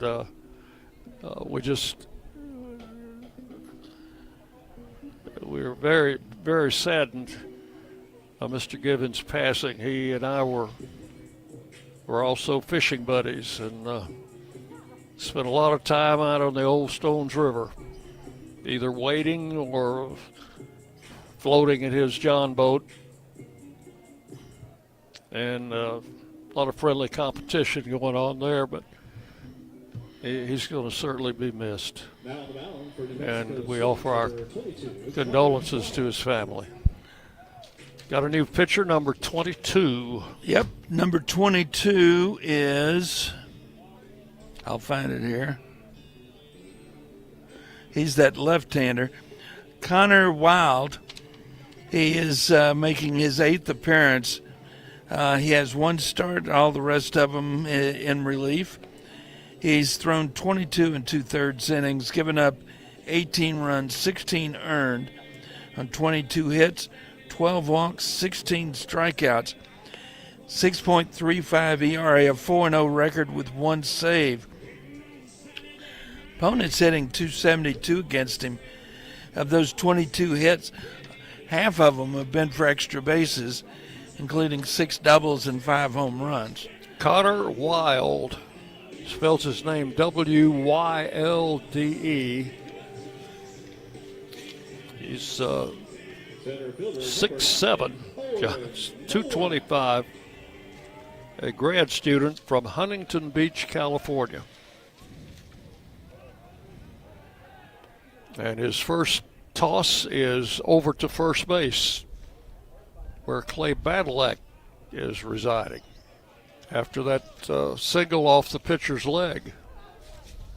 Just announcing his presence. Nowak takes the pitch outside, and that one popped away from the catcher. Nowak had a look at it, and Badalak at first possibly could have gotten to second, but it was a little late getting away from the catcher.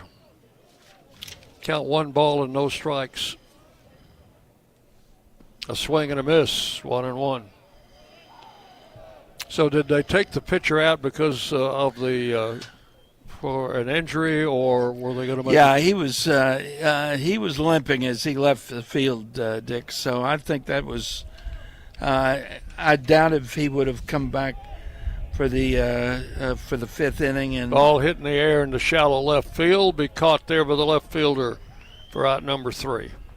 So that is going to be all in the 4th for the Raiders. No runs, 1 hit, and 1 man left. We have completed 4 full innings here at Reese Smith Field. Middle Tennessee and New Mexico State are tied at 1 run apiece. You're listening to Blue Raider Baseball from Van Wagner. Locally grown, Blue Raider proud. This is Jonathan Harmon with the J. Harmon Home Team.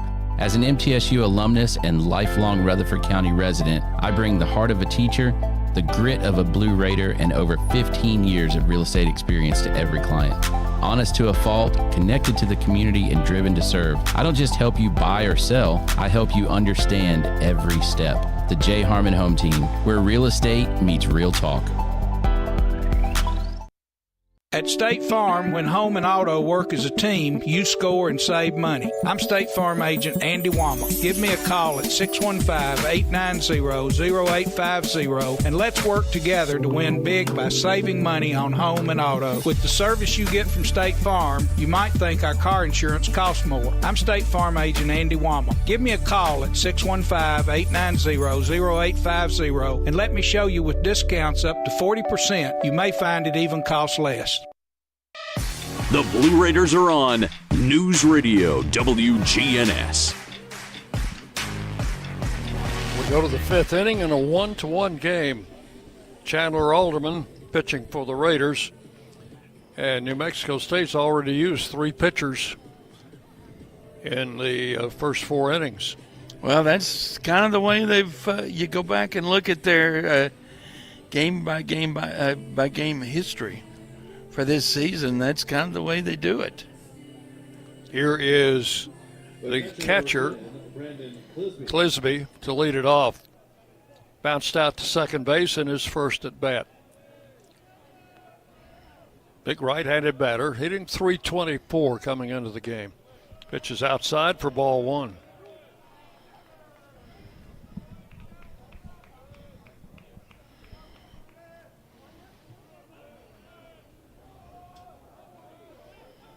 The left-hander Alderman delivers, and a swing and a miss. Count will go to 1-1. Raiders in action on next Tuesday against Southern Indiana. That'll be a 4 o'clock game here at Reese Smith Field.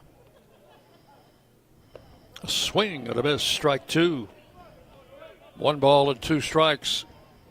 New Mexico State goes back home, and they will play their arch rival New Mexico next Tuesday on the road. There's a ball looped into right field, a base hit. Rogers quickly over to pick it up near the foul line and return it to the infield. That's a leadoff single for Clisby. Just popped it over the right side of the infield, and it dropped fair down the right field line. It's hit number 3 for the Aggies. And with nobody out, the batter is the number 9 hitter, Kaufman. Walked and stole second in the 3rd inning.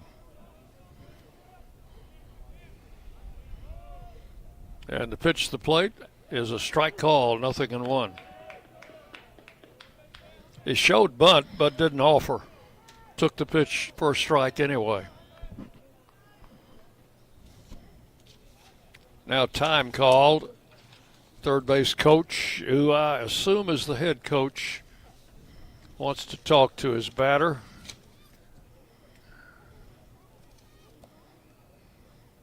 Probably about not offering at that pitch, which was a call strike.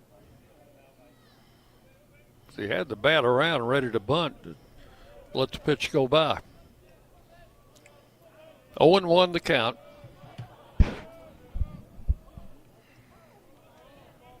Alderman checks the runner at first. Pitches outside for ball 1.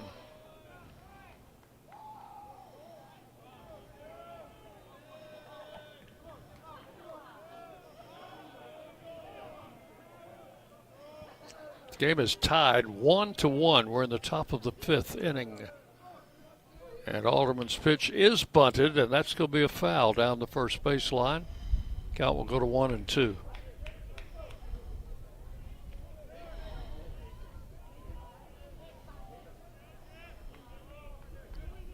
Raiders got their dark tops on today. Black tops with blue numerals, white pants, and the dark and the two-tone caps. Pitch to the plate. Oh, just missed. Alderman thought he had strike 3 there. He kicks a little dirt out on the mound. He's not very happy with that call. 2-2.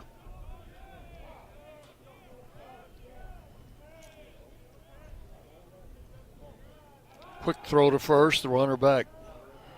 That was a pretty good move.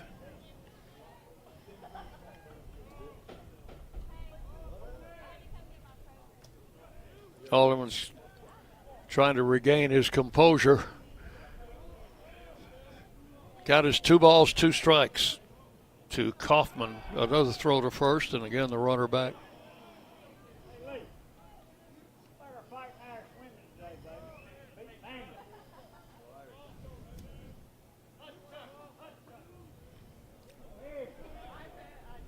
And the pitch. Hit the right field, curving, go foul. Yes, foul by about 6 feet or so. Count will hold at 2-2.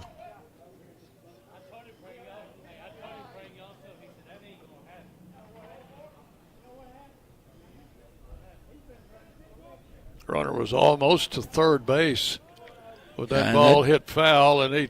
That gets Jerry Myers out. I think he's seeing that call that Alderman did not get kind of rattled him some. I think this is one of those, son, let's just take a minute here. We'll calm it down a bit, and then you'll be able to go get a double play ball and wipe that problem off the map. Quick visit by Coach Myers. Runner at first base is Clisby. He got an opposite field hit after Alderman had thrown a couple of pitches past him. I'm sure that kind of upset the pitcher, and then thought he had Kaufman struck out. Is the pitch. It's low. That was into the turf. O'Neill came up with it, and the count goes full, 3-2.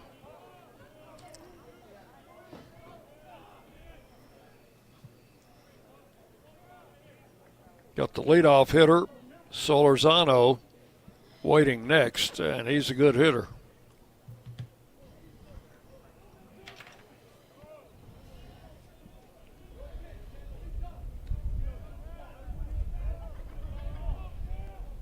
Alderman ready with the 3-2. And instead throws to first.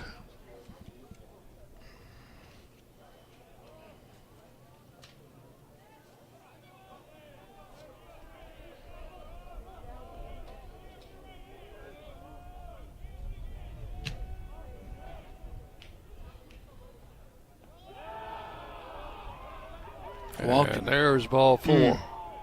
So runners are at first and second. No outs.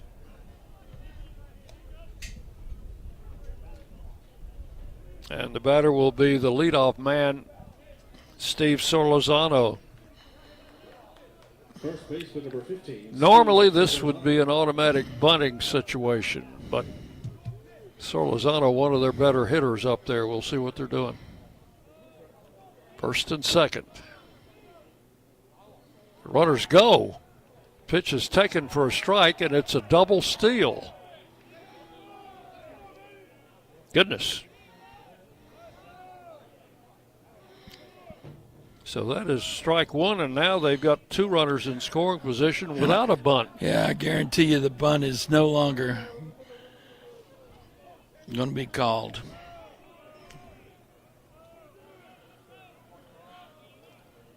Pitch is swung on and fouled past third.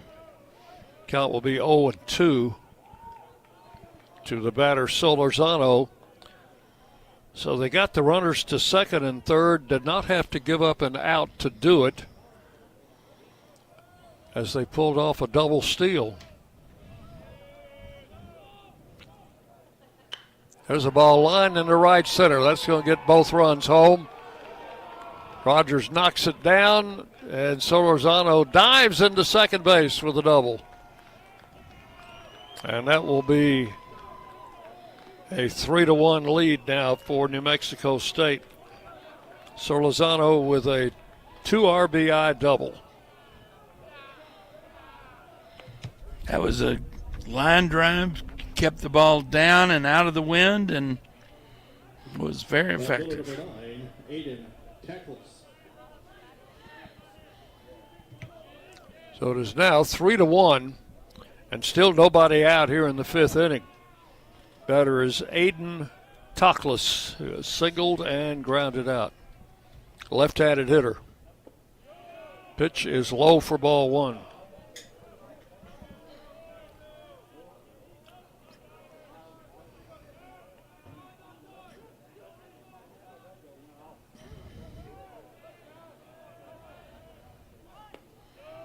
Alderman delivers outside, 2 balls, no strikes. Action in the Raider bullpen.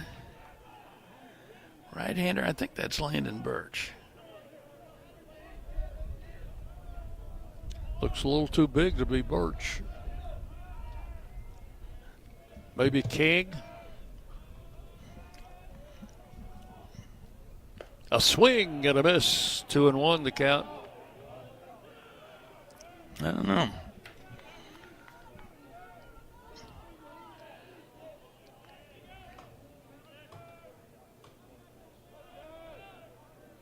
New Mexico State leading here 3-1. We're in the 5th. Pitch is outside, ball 3. 3 balls and a strike.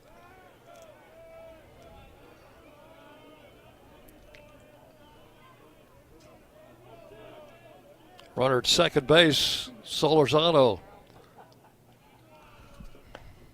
And ball 4 is inside, and the Raiders still have not recorded an out here in the 5th inning. Second walk in the inning given up by Alderman. We're going to see who that right-hander is right now. Coach Myers is coming out to the mound. This will be his second trip, so that means an automatic call to the bullpen. So we'll take a break here while the new pitcher comes in and tell you about him when we come back. You're listening to Middle Tennessee Baseball from Van Wagner. At Middle Tennessee Electric, we see the lines that link us all, illuminating our neighborhoods, empowering our businesses, and helping us to recharge. Because we believe in the power of good energy. Whether it comes from our grids, the sun, or a kind heart. And as your family and our region continue to grow, you can trust that we'll always be there for you. Middle Tennessee Electric, bringing good energy. The Blue Raiders are winners in the classroom, on the field, and the courts. Richard Lewis here. I want you to win in real estate also. Buying, selling, auction here in Tennessee, or along the Gulf Coast, a second home, or investing. Give me a call to help start that winning process. 615-319-9981. Oh, I'm never too busy for your referrals. Richard Lewis, Exit Realty, Bob Lamb & Associates. Rutherford County's MTSU station, News Radio WGNS. Pitching change has been made. The new pitcher is Landon Birch, the right-hander. Landon Birch making his 10th appearance. All of those in relief. He's thrown 18 in the third innings, given up 8 runs, all earned on 13 hits, 7 walks, 20 strikeouts. He's got a 3.93 ERA, a 4-3 record with a couple of saves. He pitched on Sunday in the final game of the Missouri State Series, went 3 innings, gave up 3 runs on 6 hits. And that Blue Raider lost 10-9. Raiders had an 8-5 lead going into the bottom of the 7th inning and lost 10-9 in that game.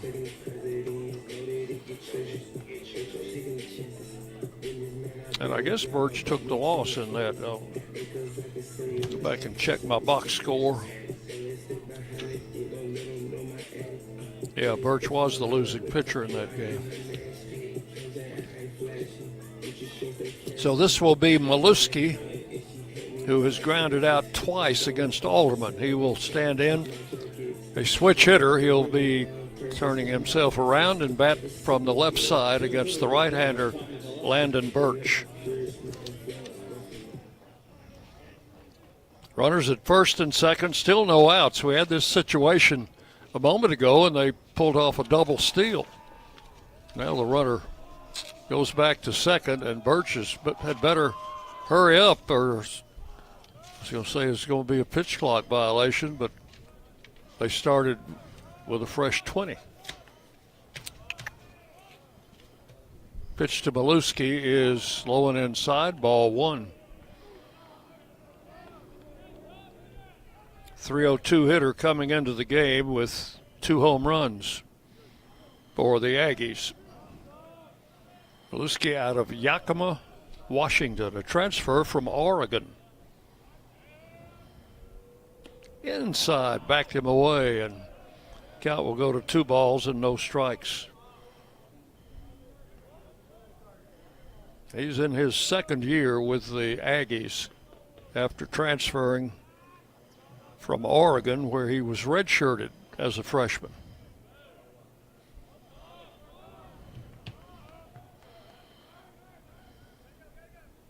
And the pitch to him is a strike call, 2-1.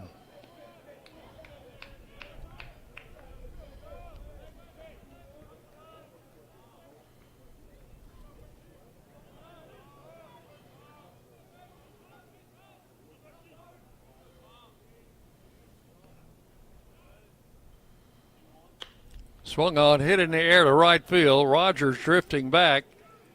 Under it now, makes the catch. The runner's tagged. The runner at second will go to third. The runner at first returns to the bag. So that is out number one here in the fifth inning. And over to third base goes Sorlizano. So first and third, one out. And the batter will be Boston Vest. Had a double and scored their first run in the fourth inning. Need a ground ball here.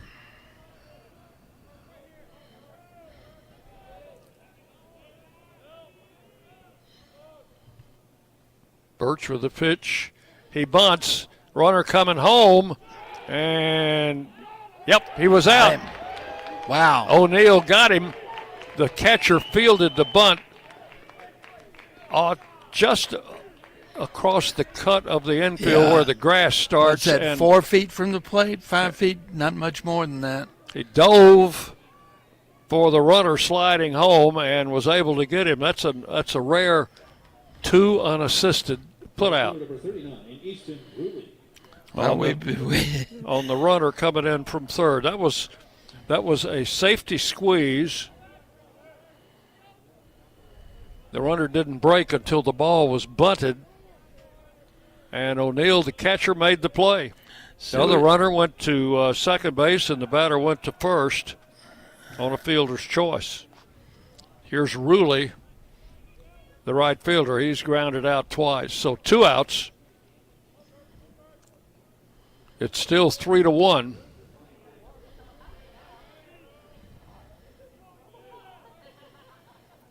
And the pitch to the plate is outside, ball 1. Well, that's just yet one more of those unusual plays that we've seen all night. Catcher unassisted on the putout. Sometimes you see that on a little ball hit right in front of the plate, and the catcher will tag the runner, but this had to be a special effort by O'Neill. There's a strike called, 1-1. But no beefing on it from the Aggie dugout. Home plate umpire Jesse Chesterfield was right on top of the play. Swinging a tap foul behind the plate. Count goes to 1-2.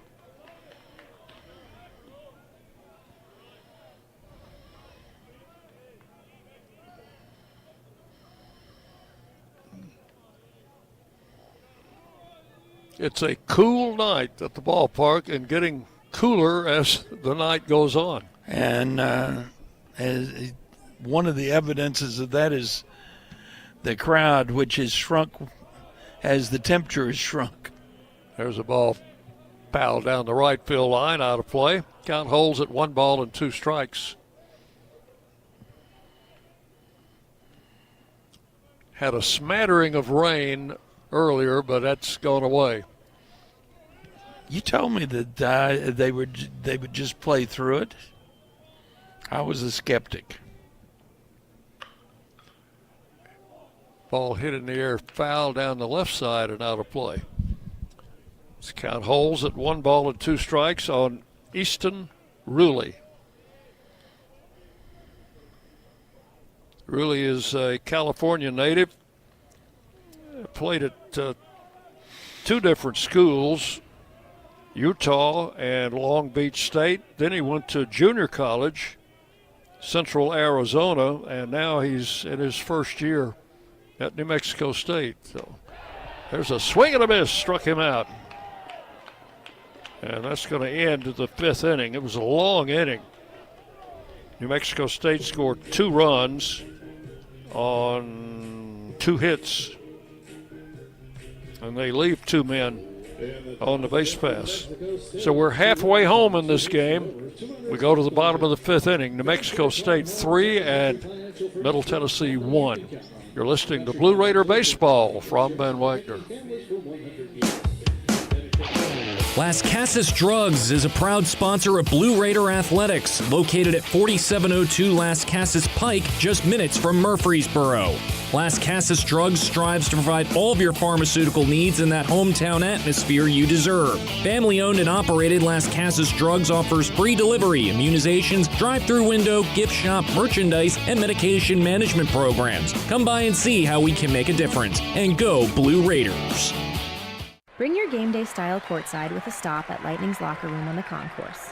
From bold new drops to timeless campus classics, we've got everything you need to turn heads from class to tip-off. Whether you're rocking a hoodie in the student section or sporting a tee around town, your look says it loud. You're here for the wins, the energy, and the tradition. So step up your style and your spirit, because at Lightning's locker room, the season never slows down, and every fan plays a part in the hype. Let's make every day feel like game day. The Blue Raiders play here. News Radio WGNS.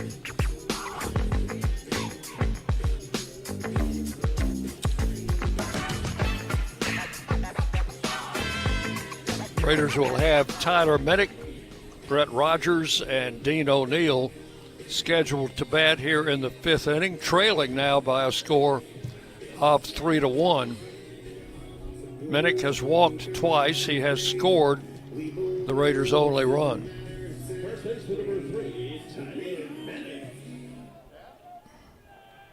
Tyler Minnick, a Georgian, transfer from Georgia Tech. He's in his second year with the Raiders. The pitch is inside corner. Strike one. Kind of backed him away from the plate. Yeah. One strike to count. Swing and a miss. Strike two. No balls. 2 strikes to Minnick. Tyler playing first base tonight. He's made a couple of really nice plays over there. Swing and a little tap foul. Going to roll over by the Raider dugout. Count holds at 2 strikes. Connor Wild is the pitcher for New Mexico State. Current pitcher. Current, yes. 1-2 the count. We've already seen 2, and I think it's probably a safe bet we'll see a couple more. Ball hit in the air to right center field. The wind's going to hold it up for the center fielder. He'll make the catch. That is out number 1. Wild came on after the pitcher, Carvajal, was hit by a line drive off the bat of Clay Badalak and had to leave the game. He pitched to Nowak, got him out on a fly ball, and now he's retired Minnick on a fly ball. Pitched to Brett Rogers outside for ball 1.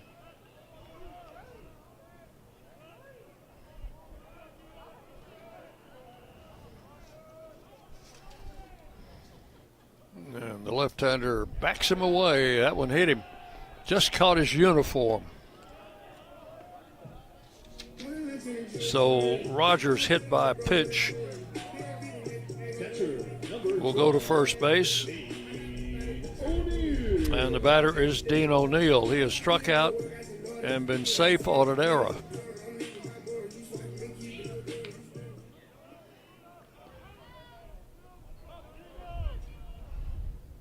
A swing and a miss, strike 1. Had him way out in front. I think he changed speeds on him there. I think O'Neill was looking fastball and didn't get it. And there's ball 1. That evens the count up. 1 ball, 1 strike. Brett Rogers, the runner at first, with 1 out. Raiders down 3-1 here in the 5th inning.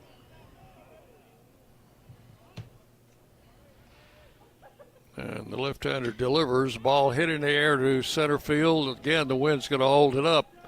Center fielder Molesky will make the catch in shallow right center for out number 2.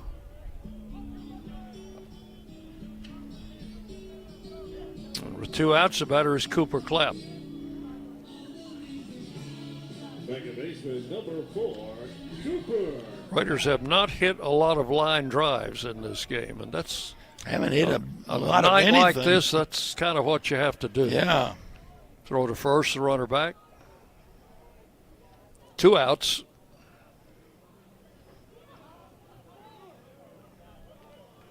John's going to run down scores here in the top of the 6th. Ball gets by. And again, Rogers is kind of caught in between. Yeah, kind of guessing whether to try and go to second or return to first. He went back to first. Count 1-0 to Clapp. Cooper has walked and grounded out. Did get an RBI on that ground out. The pitch outside, ball 2.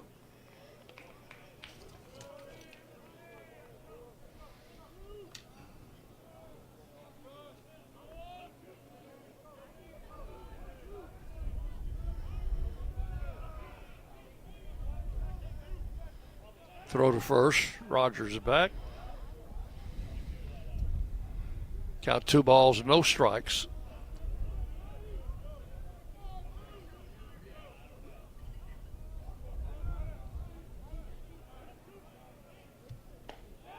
Strike call, 2-1 to Cooper Clapp. He'll be followed by Von Dolan.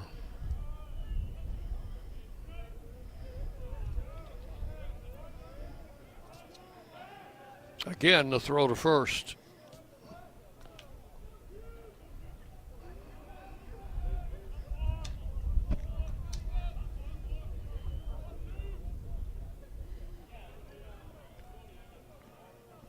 Left-hander comes set. And Wild with the pitch. Swung on, ground ball right side. It gets through, and around to third will go Rogers. And Cooper Clapp with a single just under the second baseman's glove. So the Raiders have them at the corners now with 2 outs. And the batter will be Brett Von Dolan. Von Dolan's got a chance to get his back into this thing. Had a chance in the second inning and got a base hit, but the runner was, O'Neill was thrown out trying to score. Von Dolan takes it outside, ball 1.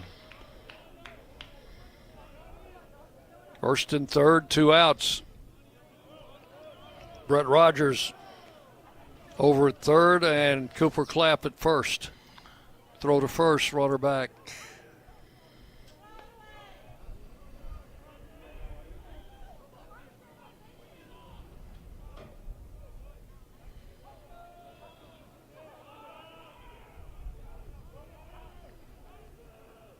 Swing and a miss. 1-1. Raiders trailing 3-1. Time running at first base, though. Go ahead and run at the plate.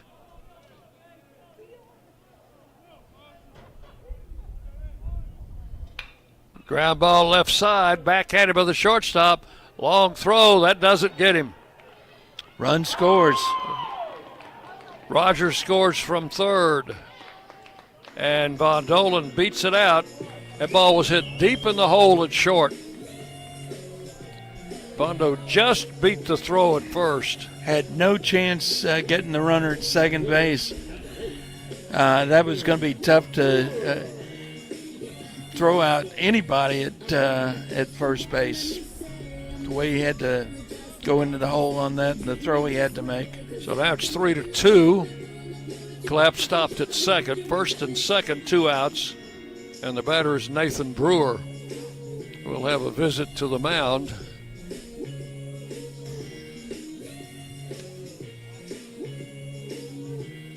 Nobody been throwing down there. He might leave the left-hander in to pitch to the left-handed batter. Well, I don't think he has got much choice because I don't see anybody throwing down there. In which case, Brewer will get a chance here. He is grounded out and walked. Nathan Brewer, junior, out of Eagleville High School in this county. 267 average, 4 home runs. Son of the Blue Raider Hall of Famer Mudcat Brewer.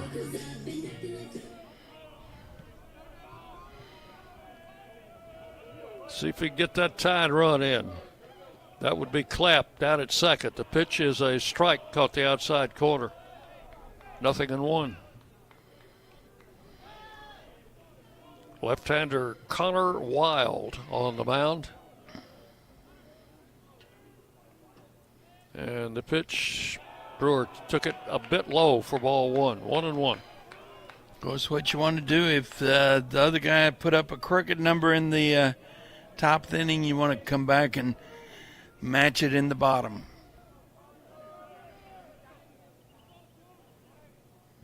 Pitch is outside. That one bounced into the turf, picked up by the catcher. 2-1 to Nathan Brewer. Lane Akers on deck. 3-2, New Mexico State leading. We're at the bottom of the 5th inning.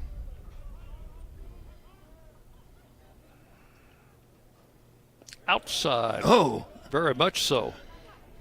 3-1. Good stop by the catcher. Yeah. Clisby. Yeah, if he doesn't stop that, we've got runners at second and third. So 3 balls and 1 strike to Brewer.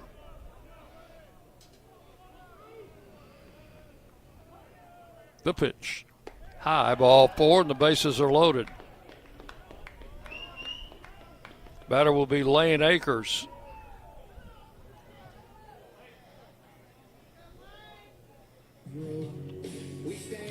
So Wild has been a little bit wild. Yeah, you might say that he hit a batter.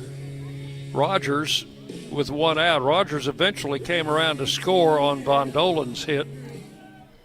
He has just walked Brewer. Lane Akers will step in. Takes the pitch very much outside, ball 1. They still don't have anybody throwing.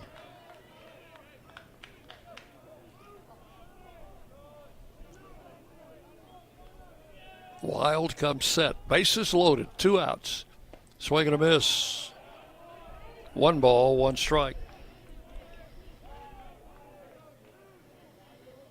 3 runs, 4 hits for the Aggies. 2 runs, 4 hits for the Raiders. Bases loaded. 2 outs. Ground ball. Base hit left field. 1 run scores. Here comes the second runner. The throw will come into the infield, and the Raiders take the lead. 4-3. That ball just found the hole between the third baseman and the shortstop. Wasn't hit that hard, but it just in the right place. And with 2 outs, you've got the runners moving, and that allows Cooper Clapp and Brett Von Dolan to score. And Nathan Brewer goes to second base. So now, first and second, 2 outs for Clay Badalak, who is 2 for 2. Left-hander turns and fires back to second base. And we retake that lead that we lost in the top of this inning. So the Raiders on top now, 4-3. Chandler Alderman's off the hook. It's going to be Landon Birch's game. Why didn't he do a great job of coming in, shutting things down? And the top of the 5th inning. There's a little swing and bunt that's fouled off. Strike 1. I think he just fought that pitch. It looked like a swing and bunt, but he just kind of fought that inside pitch off. 1 strike to count.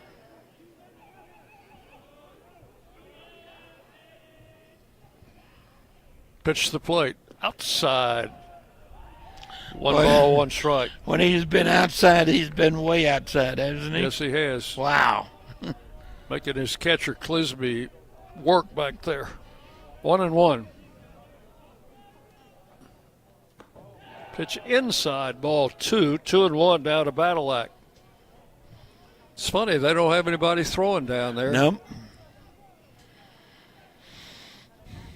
And this is the 8th batter of the inning. There's a strike right down the middle. Badlack take it all the way. 2-2. Clay is a grad student.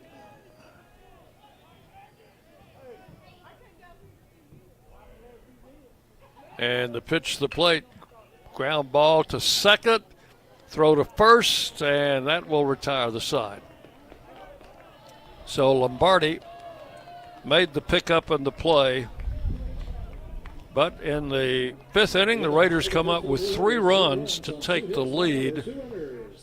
3 runs on 3 hits, and they leave a pair on base.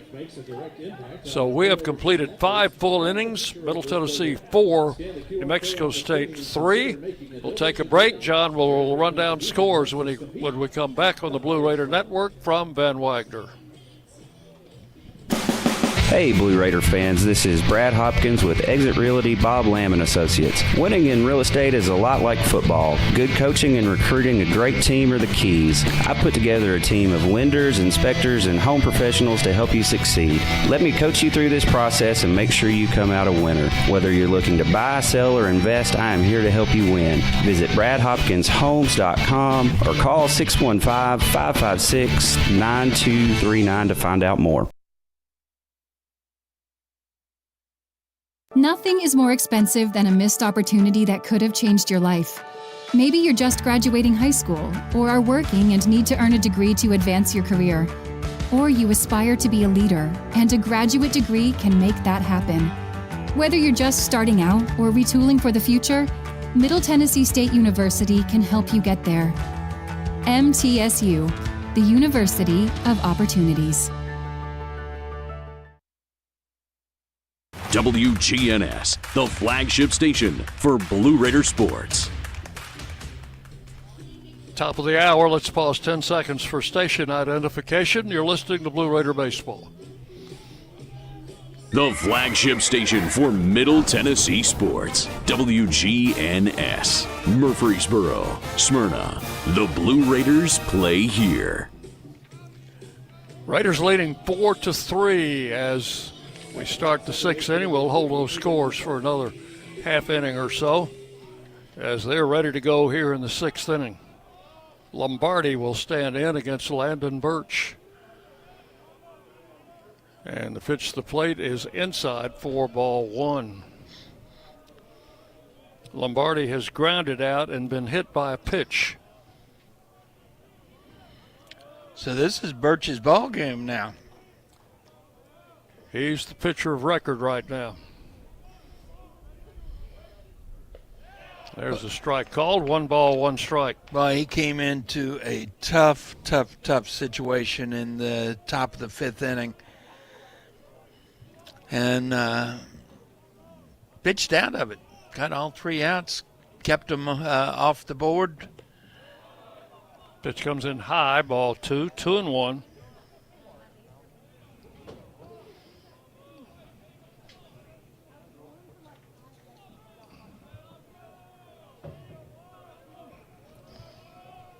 Yeah, you're right. It is rather a slender crowd tonight at the ballpark. Yeah, there's a called strike. Started out to be reasonable given the weather conditions, and I think that first bit of rain moved some folks to decide they needed to go have supper at home. 2 balls, 2 strikes. The pitch inside, ball 3. And then as the temperature dropped, the crowd dropped. Teams will play tomorrow in the afternoon at 3 o'clock. We'll have our broadcast at 2:45 for game 2 of the series. Tyler Minnick decided that he needed to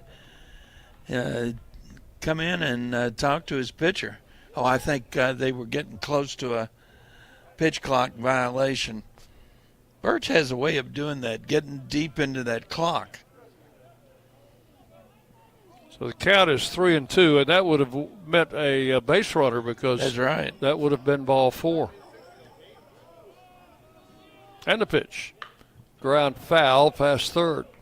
Going to kick off the dugout railing, roll out into the outfield where Nathan Brewer will retrieve it. So we'll do it all over again. Yeah, give him a chance to get back in position and start that pitch clock again. 3 balls, 2 strikes to Lombardi. Leading off here in the 6th inning. That's ball 4, just a bit high. Leadoff walk to Lombardi. And the batter will be Campbell. The designated hitter, Bryce Campbell, 0 for 2. Designated hitter number 20, Bryce Campbell. Campbell, a native Californian out of Turlock, California. Modesto Community College, 2nd year at New Mexico State. Comes into the game with a .257 average. Still nothing happening in that Aggie bullpen. That kind of surprises me.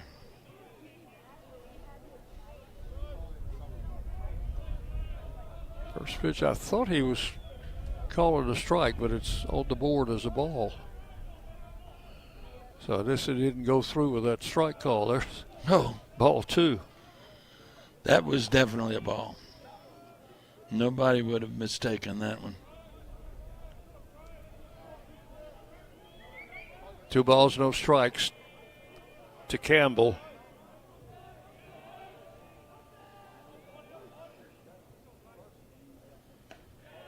There's a strike. Yeah. 2-1. Campbell's year was cut short by injury last year, missed the last 39 games with an injury. But he hit .294 with 6 homers for them.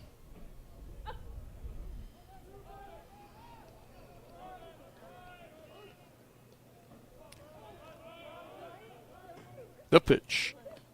And he went around. Oh, yeah. He 2-2. Tried to hold back. Did he tip then? I thought I heard a sound like a ball tipping off a bat. He would have had to have had a longer bat to tip that. Oh, you think? I say, are you saying I'm just hearing things? Throw to first, the runner back. 2-2. Raiders were swept last year at New Mexico State. That's a tough place to go play, isn't it? It is.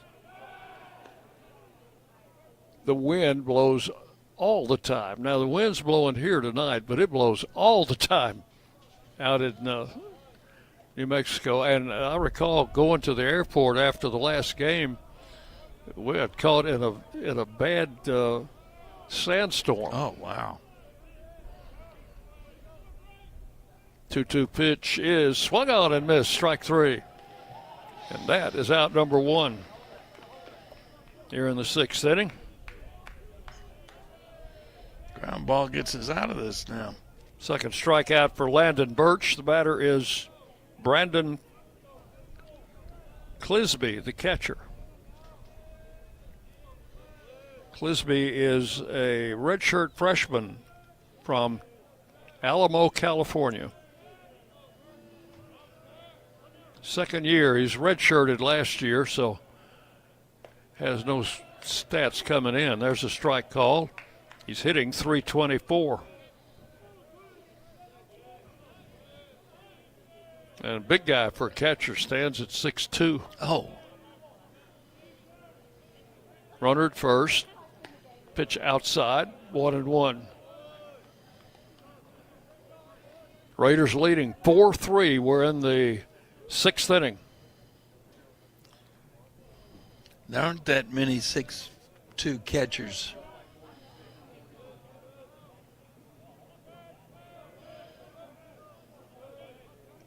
Birch comes set. And the pitch. Popped up in the infield. Second baseman Clapp has got the range. He's got it for out number 2. 2 down. John, the Raiders had leads late in each of, or in two of the three games in Missouri, and lost all three games, but lost the lead in the 8th inning of the first game and in the 7th inning of the third game.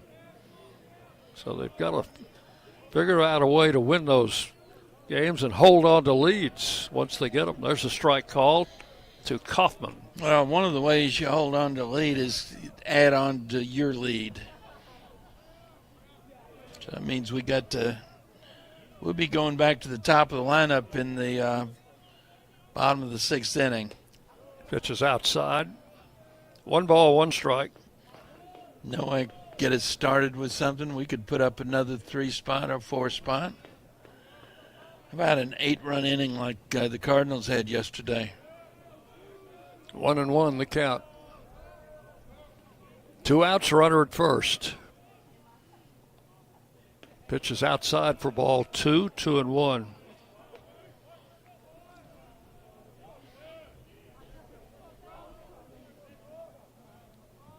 Watch any of the Giants and Yankees game the other night? No. 7-0. Yankees win, and that was Tony Vitello's debut as a professional baseball coach, the former Tennessee coach. Well, here's the pitch. That's what he gets for getting above his raising, huh? 3-1. You know, Netflix did that game, and it was just a big Netflix show. If you understand what I mean. I do. A lot of inside promotions. There's ball 4. Well, had people there who had no relation to the game of baseball, and they were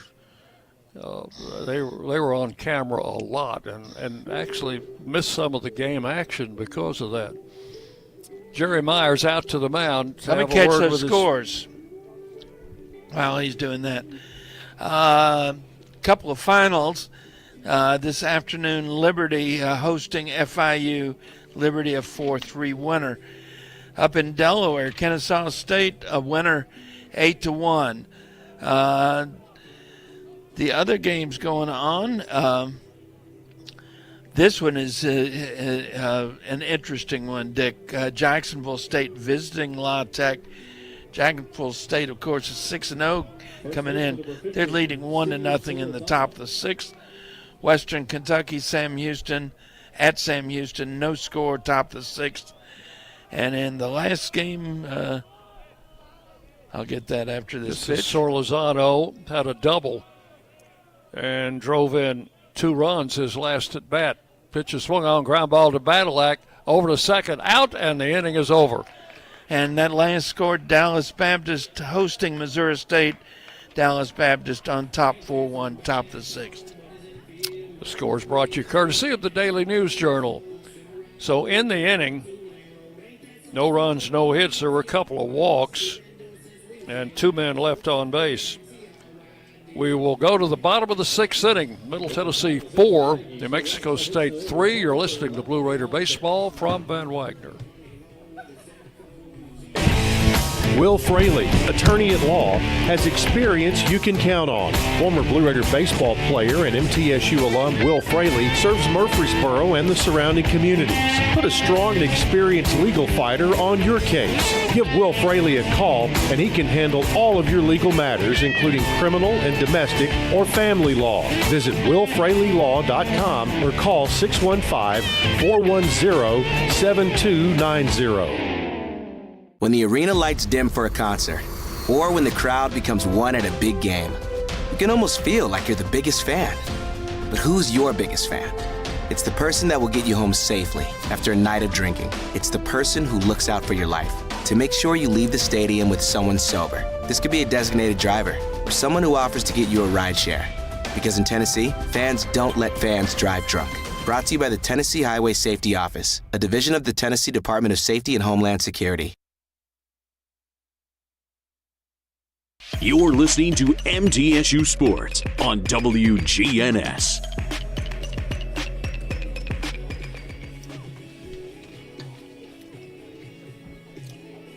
We go to the bottom half of the sixth inning.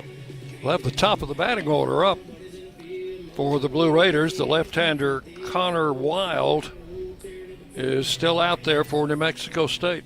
One score I didn't give you, and that's softball.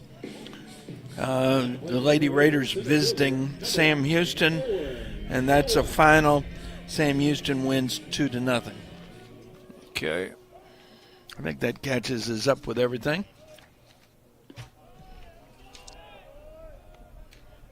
First pitch in to Owen Nowak is ball one. Owen 0 for 3. Hasn't had many hitless games as a Blue Raider. There's ball two. In fact, he upped his average to 400 in the Missouri State Series, but it's dropped down below that now. There's a strike call, 2-1. Owen has grounded out, flied out twice. Flied to right and to left. Check swing and a strike call, 2-2. Tell you, we've got some good matchups in Conference USA this weekend. I like that Jacksonville State Louisiana Tech. Ball hit on one hop to the first baseman, dives for the base, and Solorzano wins that race to get the out at first. Well, Wild did not do a very good job of getting over there. That ball was hit so sharply, maybe he just didn't have a chance. But one out, and the batter will be Tyler Minnick. He's walked twice, scored a run. Of course, one of the things that makes that a tough play for the first baseman is knowing it's got pretty good speed. Pitch is low, ball one to Minnick. Raiders leading 4-3.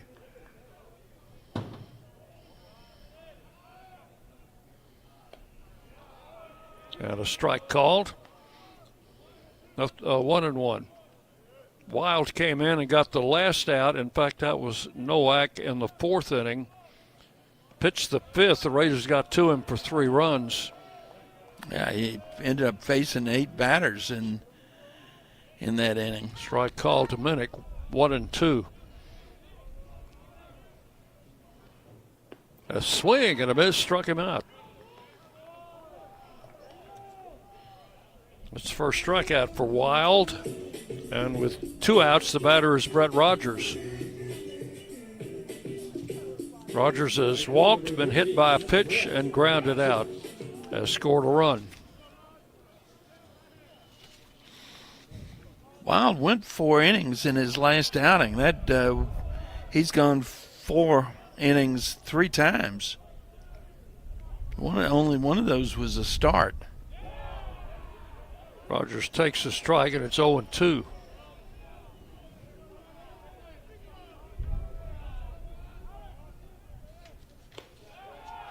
Pitch outside, ball 1, 1 ball, 2 strikes. So it looks to me like they're going to try and eat some innings with Wild.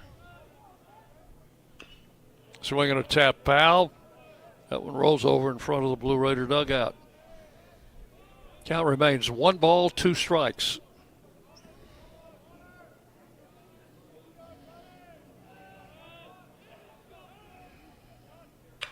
Ball hit sharply. Second baseman backhands it. Lombardi over to first.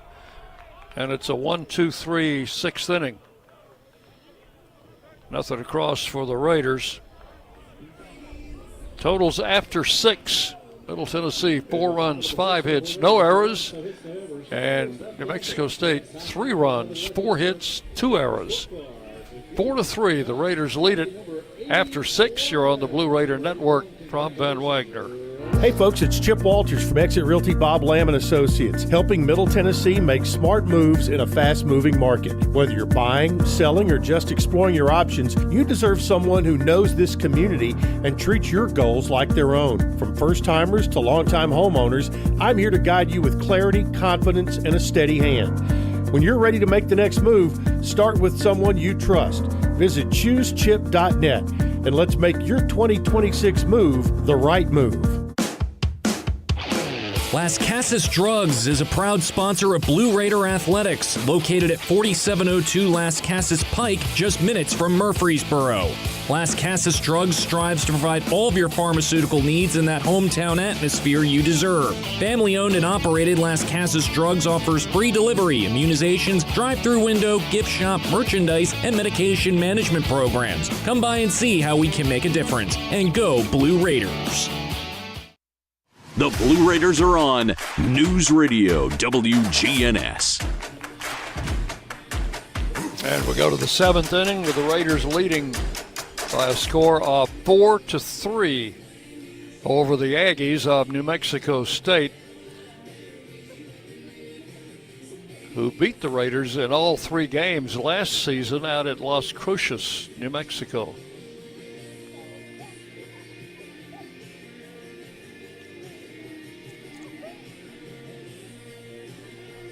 Those scores were 6-1, 10-0 run rule game, and 16-8 in the final game.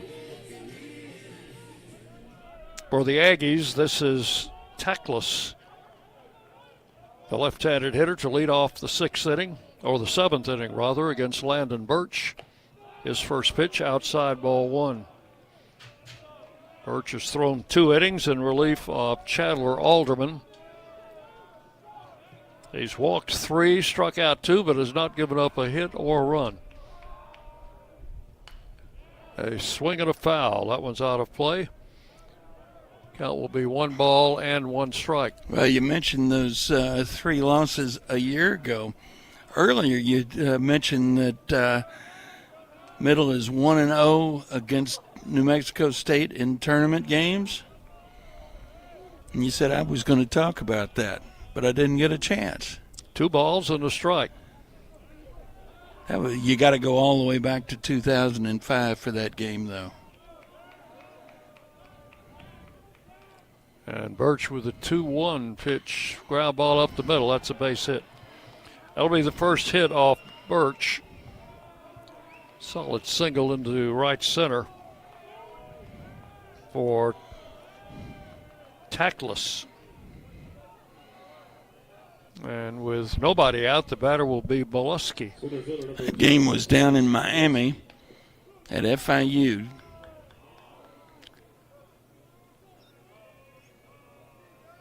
And we played at like 9 o'clock in the morning. I know everybody loves to play baseball at 9 o'clock in the morning, right? One of those tournament deals. That's right.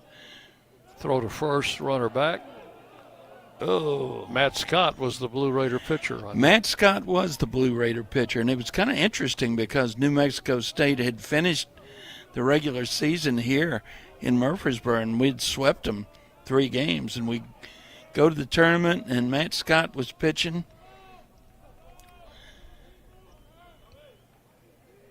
And Birch delivers a strike to Molesky, 0-1. Matt Scott had a perfect game going into the 7th inning. Ended up giving up 2 home runs back-to-back. Only 2 hits he gave up all day. Raiders won that one 8-2 on a 2-hitter. Here's the pitch. Driven down the right field line. That's trouble. That's fair. The runner's rounding second on his way to third. They're going to wave him home. And this is going to be a tie ball game. That's going to be a triple for Molesky down in the right field corner. And Tackless scores all the way from first. And we're tied at 4. And they've got a runner at third with nobody out. It's only the second hit off Birch. They both come in this inning. The first run.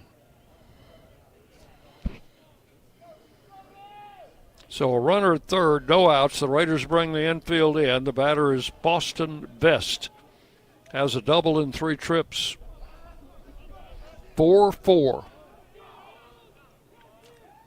time called. Colin Kerrigan throwing in the Raider bullpen.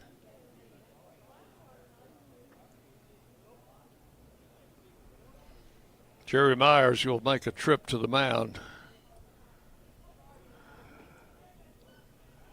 And Kerrigan's ready to go.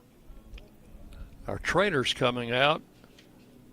Might be something wrong with Birch.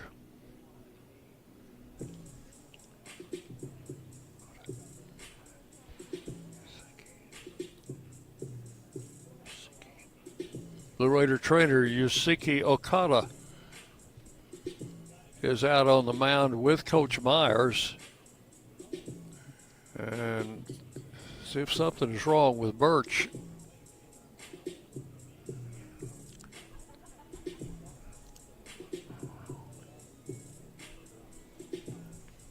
Game has been tied 4-4 now in the top of the 7th inning. And New Mexico State has a runner at third with nobody out. That'll go down as a triple for Mollusky. Now Jerry Myers is talking to the first base umpire.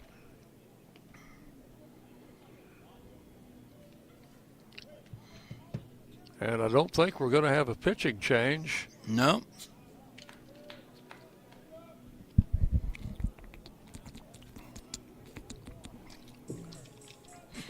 Raiders had to bring the trainer out. Yeah, I think what he was making sure of was that he was not going to be charged with a mound visit.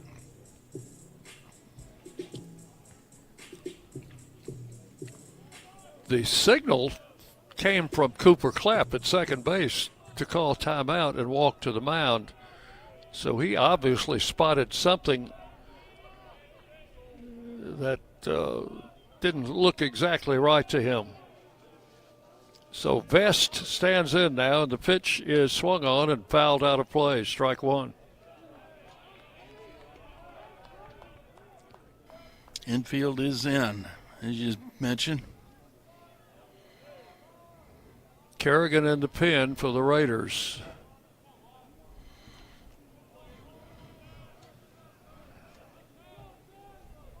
And the pitch is swung on, hit in the air to center field. They'll probably get a run in. Nowak fires to the plate. It's off the mark, and the run will score to make it 5-4 New Mexico State. If the throw had been on the mark, I think the run would have still scored. I think so. A sacrifice fly and a run batted in for Vest. Right fielder number 39, Easton Ruley. So now the bases are empty with one out, but New Mexico State has taken the lead 5-4 in the 7th inning. And they've finally got folks down in their bullpen. They've got a right-hander who has just started to throw. This is Easton Ruley, and he drives one in the right center. That is going to get through and to the wall. Ruley's on his way to second, and the throw comes in. It will be a stand-up double. It's his second double of the game. You know, Dick, I think that the wind must have had some effect on that ball, because the route that Brett Rogers took was not what you would normally expect to see from him. Jerry Myers out of the dugout, and we'll have a pitching change here. He made the call as he crossed the line. So we'll have a pitching change coming up. We'll take a break. Come back and tell you about our new pitcher when we come back. You're on the Blue Raider Network from Van Wagner. Bring your game day style courtside with a stop at Lightning's locker room on the concourse. From bold new drops to timeless campus classics, we've got everything you need to turn heads from class to tip-off. Whether you're rocking a hoodie in the student section or sporting a tee around town, your look says it loud. You're here for the wins, the energy, and the tradition. So step up your style and your spirit, because at Lightning's locker room, the season never slows down, and every fan plays a part in the hype. Let's make every day feel like game day. Locally grown, Blue Raider proud. This is Jonathan Harmon with the J. Harmon Home Team. As an MTSU alumnus and lifelong Rutherford County resident, I bring the heart of a teacher the grit of a Blue Raider, and over 15 years of real estate experience to every client. Honest to a fault, connected to the community, and driven to serve. I don't just help you buy or sell, I help you understand every step. The J. Harmon Home Team, where real estate meets real talk. Rutherford County's MTSU station, News Radio WGNS. So the Raiders have fallen behind here in the 7th, 5-4, and Landon Birch is out of the game. The left-hander John Michael Pickens will check in. Making his 9th appearance, he is thrown 17 innings, given up 5 runs, 4 of them earned on 19 hits, 6 walks, 10 strikeouts. He's got a 2.12 ERA with no decisions and 1 save. They had originally had Colin Kerrigan throwing, and then Pickens must have been up behind the pole where I couldn't see him.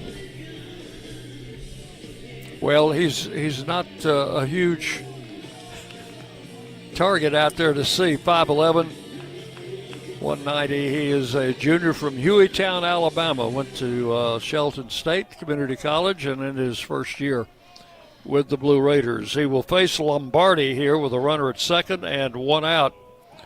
And the Raiders now trailing by a run. Throw to second, runner back. That is great, though, that Coach Myers has 2 really nice-looking left-handers he can choose from. It wasn't that many seasons ago that we went through the whole second half of the season with no left-handers. First pitch, a strike call to Lombardi, 0-1. Pickens pitched in the first game of the series out in up in Missouri. Pitch inside, that hits the turf and bounces all the way to the backstop. That'll be a wild pitch. And that will advance the runner at second, Rulli, over to third. And the count will be 1-1. Kerrigan back throwing. So now with the runner at third, the infield again is drawn in for the Raiders. Runner at third with 1 out. 1-1 the count to Lombardi. Inside, ball 2. Where he tried to throw the previous pitch, but he threw it into the turf and it skipped back to the backstop. 2 balls, 1 strike. Left-hander comes set and check swing on appeal. It's ball 3. 3-1.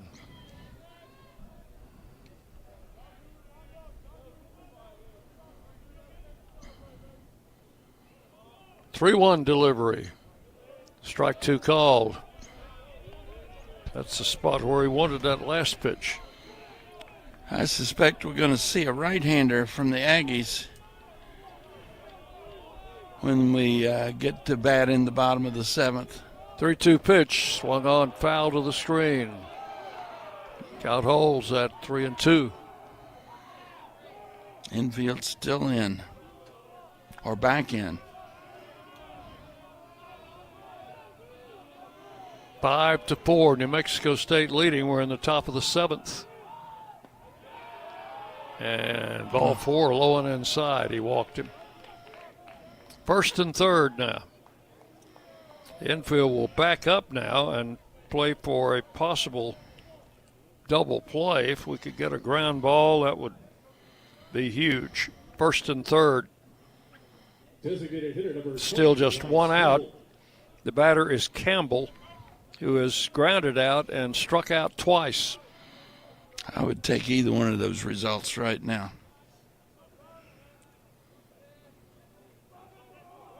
Big right-handed batter. The pitch to Campbell, that is right in there for a strike, 0-1.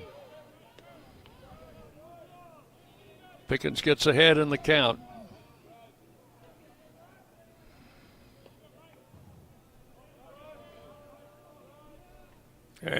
pitch to the plate is high. 1 ball, 1 strike.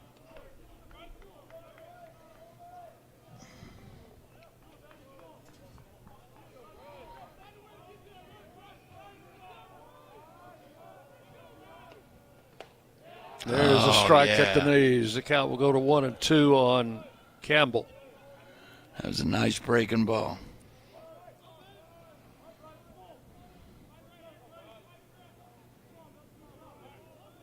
Pickens has the sign, comes set, misses high and inside, ball 2. 2-2. Pickens get that fastball up in the upper 80s. 2 balls and 2 strikes. And low and inside, ball 3. So he's run the count full on both batters that he's faced. He walked Lombardi on a 3-2 pitch. And now it's 3-2 on Campbell. And the pitch is swung on, and that was the where bat. Did the bat went? The bat ended up down in the dugout, down at the far end of. That's a strikeout. I thought that was a foul ball, but it was the bat that flew down the very end of the New Mexico State dugout. That's a strikeout for out number 2.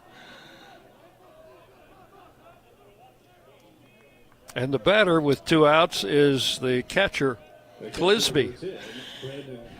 Has a single in 3 trips, a right-handed hitter. We've got a screen back, but it only goes halfway down the dugout. Swinging a foul back, strike 1. So that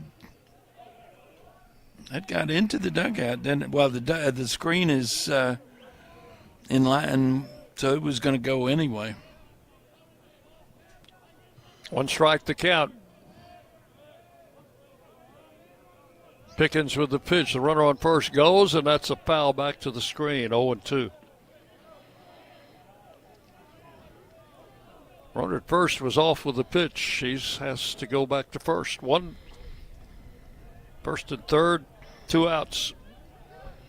5-4, New Mexico State leading. Pickens comes set, and the pitch to the plate is high. Ball 1. 1-2.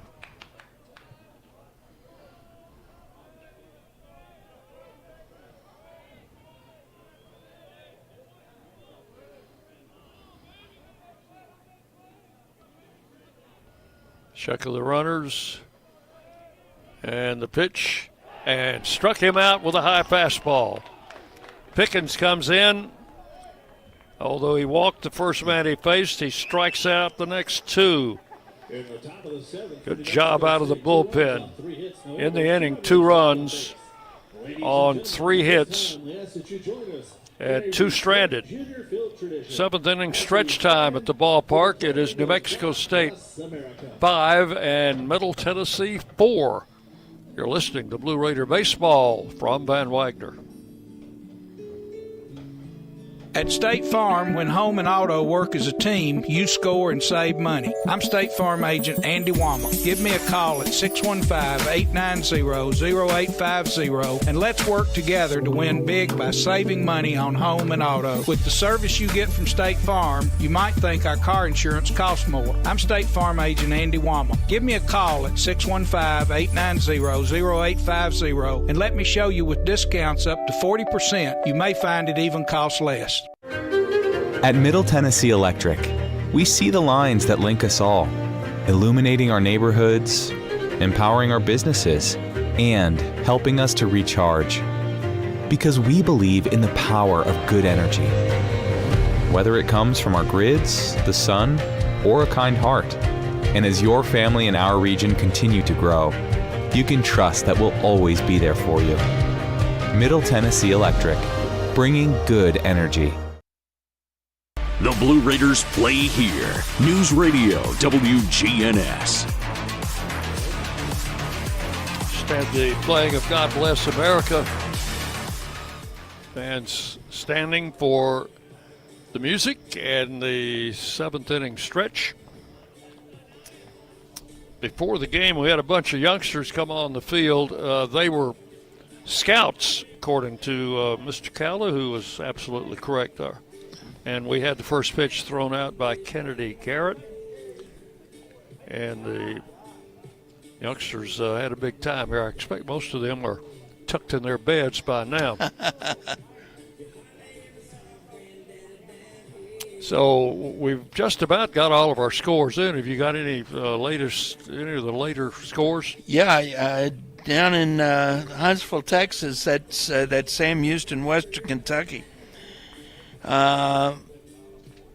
Sam Houston finally scored a run in the bottom of the 7th.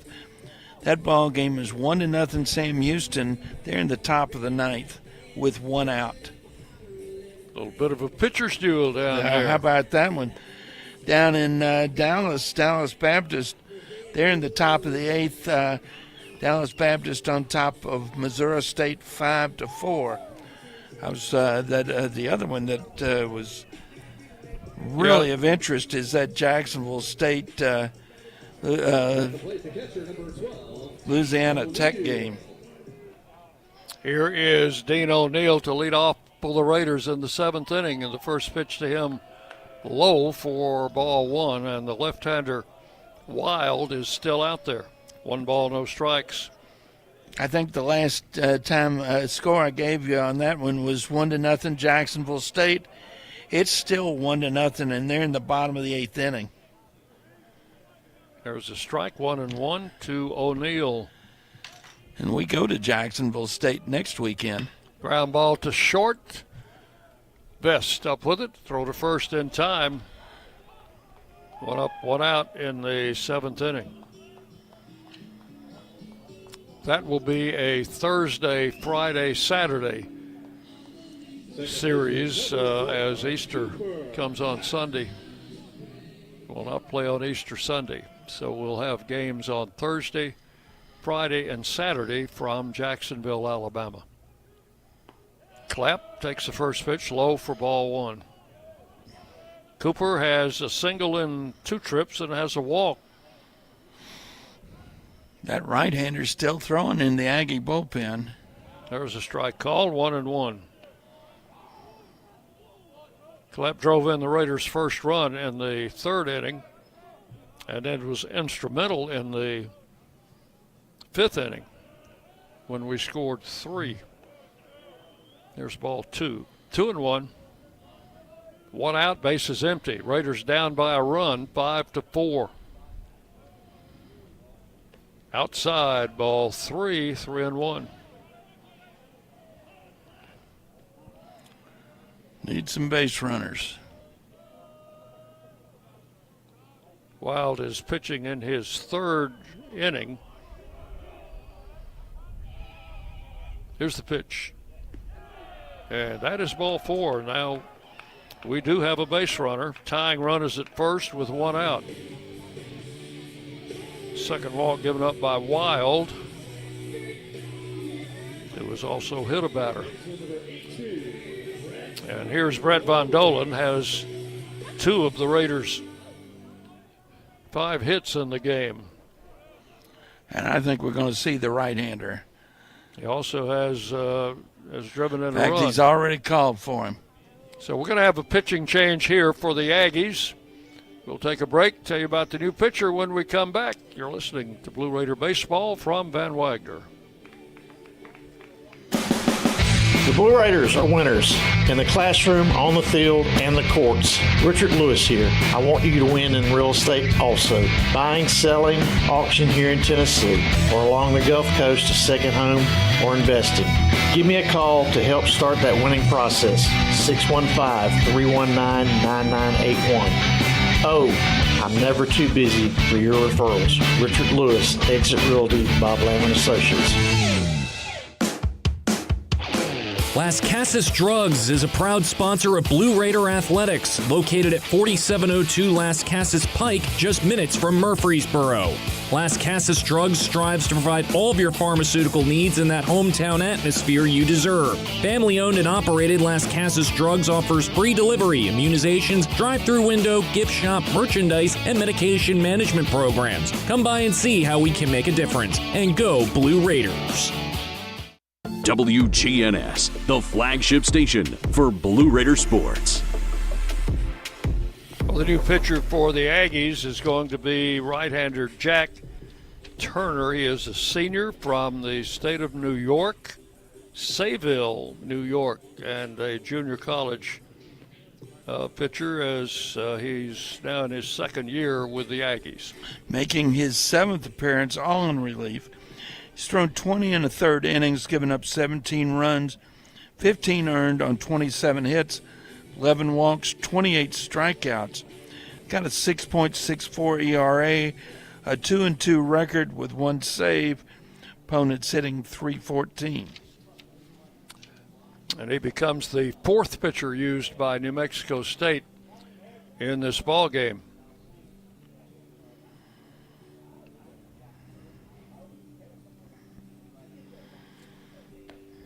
Batter will be Brett Von Dolan. He'll get the honor of facing be the first Blue Raider to face Turner.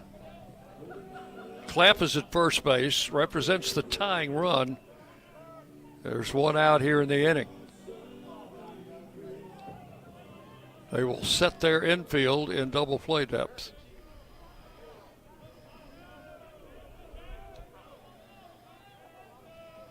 Turner comes set. First pitch in for a strike. Numbers on Connor Wild. He goes 2 2/3, gives up 3 runs, all unearned on 2 hits, 2 walks, and a strikeout. Here's the pitch. Swing and a foul tip at the plate, 0-2. This guy's pretty quick to the plate. He kind of slings it up there.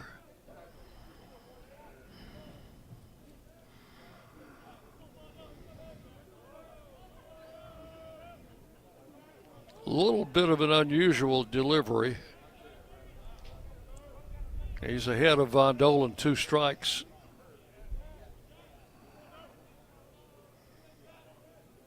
And struck him out on a very, very bad pitch outside. Chased a pitch that was way off the plate. That's 2 outs.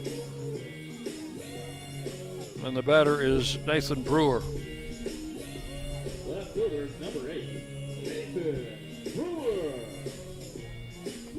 Brewer tonight has walked a couple of times, is grounded out. Clapp at first base with 2 outs. And the pitch. Strike at the knees, 0-1. Guys coming in throwing hard. That pitch at 92.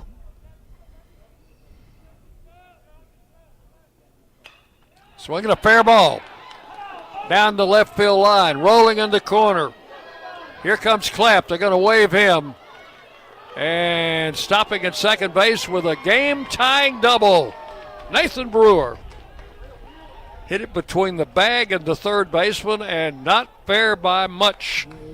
But you don't have to be fair by much. You know, you don't. And the width of an atom will do it, won't it? So Brewer with a double to tie this game at 5 apiece. He's at second base with 2 outs. That run will be charged to the previous pitcher, Wild. That closes the book on Wild. And the batter will be Lane Akers. And he takes the strike. This guy's thrown nothing but strikes coming in, but he might have thrown one too many. Wild goes. Brewer. Whoop. 1 strike to count to Akers. The pitch, foul to the screen, 0-2. Wild goes 2 2/3 innings, gives up 4 runs, only 1 of them earned on 2 hits, 2 walks, and a strikeout.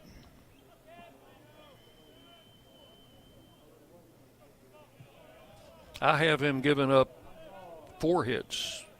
Let's see. Is that right? 1, 2, 3. That's right. No? No, 3 hits. The score He gave up. Statmaster's got him with 2 hits. Clapp single, Von Dolan single, Akers single. I have 3 hits. I don't know. Well, I agree with you unless they've changed. There's a pickoff play at second. The runner's back. I think you're right. Count is 1-2 to Lane Akers. I think the stat machine is wrong.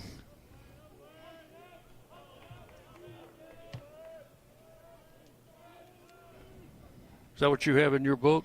That's what I have in my book, yeah. Here's the 1-2 pitch to Lane Akers. And struck him out on a pitch that was a mile outside. I don't know what we're swinging at up there. That's all in the 7th. 1 run, 1 hit, and 1 left. So Turner comes in and strikes out 2 and retires the side. But we played 7 here, and we're all tied up at 5 apiece as we go to the 8th inning. You're listening to Blue Raider Baseball from Van Wagner. Bring your game day style courtside with a stop at Lightning's locker room on the concourse.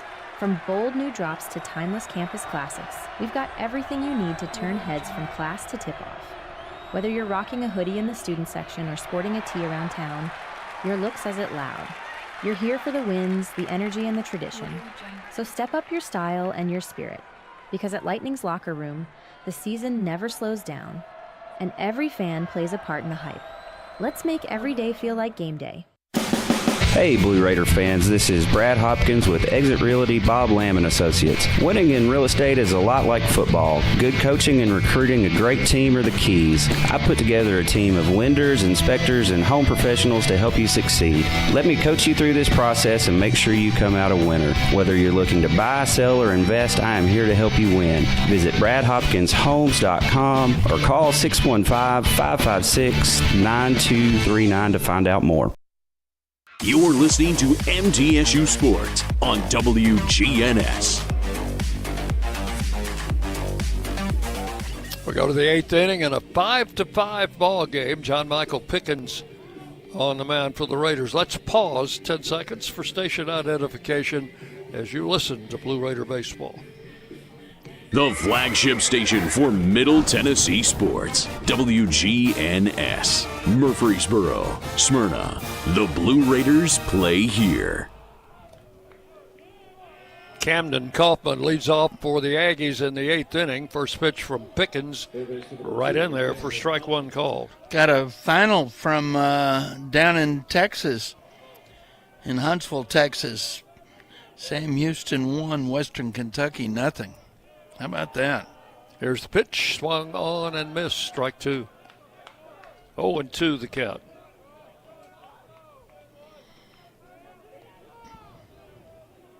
Kaufman has walked all 3 times he has been up, so he has no official at-bats in the game. Takes this pitch high for ball 1.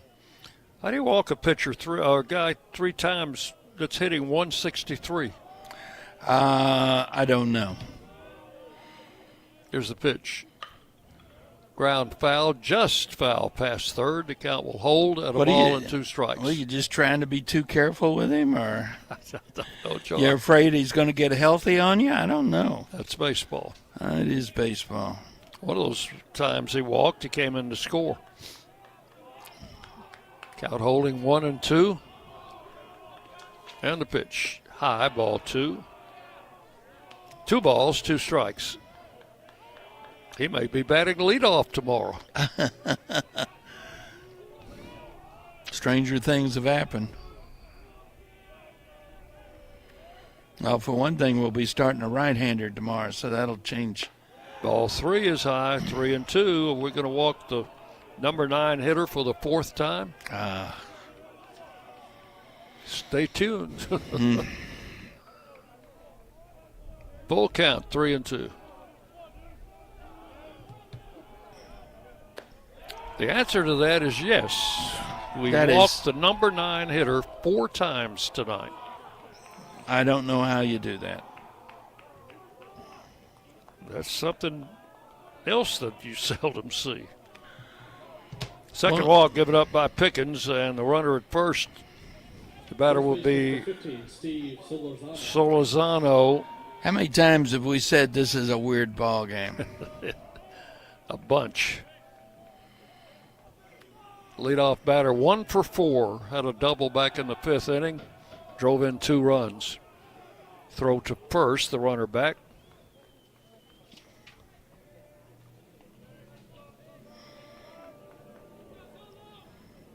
Pickens with a good move to first. Checks that runner and delivers to the plate, and that is a ball inside.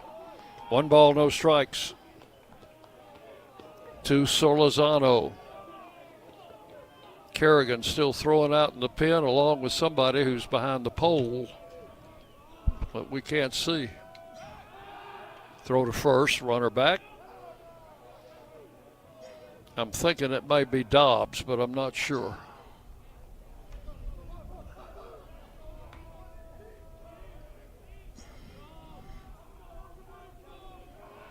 One ball, no strikes. That's a strike, caught the outside corner, 1-1. Steve Solozano. This is a local boy makes good story out of Las Cruces. Played high school ball there. Swinging a foul, it's 1-2. It's his 3rd year with the program. And he's been a good hitter, John, every year. 327 as a freshman, 335 as a sophomore, 354 now as a junior. 1 ball, 2 strikes. And a throw to first, runner back. And he does have a key hit for them tonight. The 5th inning double that drove in a pair.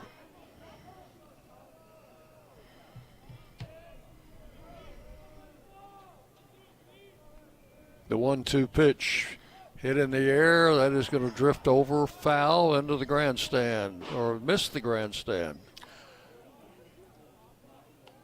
It hit something out there. Count holds at 1-2. There's a young man that's decided to go explore. See where that ball really did land. Pickens comes set. And the pitch to the plate is high, outside, ball 2. 2-2. Boy, that wind has not lit up for the entire game, John. It has not. Look at that flagpole in center field. Well, I can barely see it because it's right straight in my face. Swinging a foul out of play. That's why the outfield's playing so shallow. The wind's blowing in.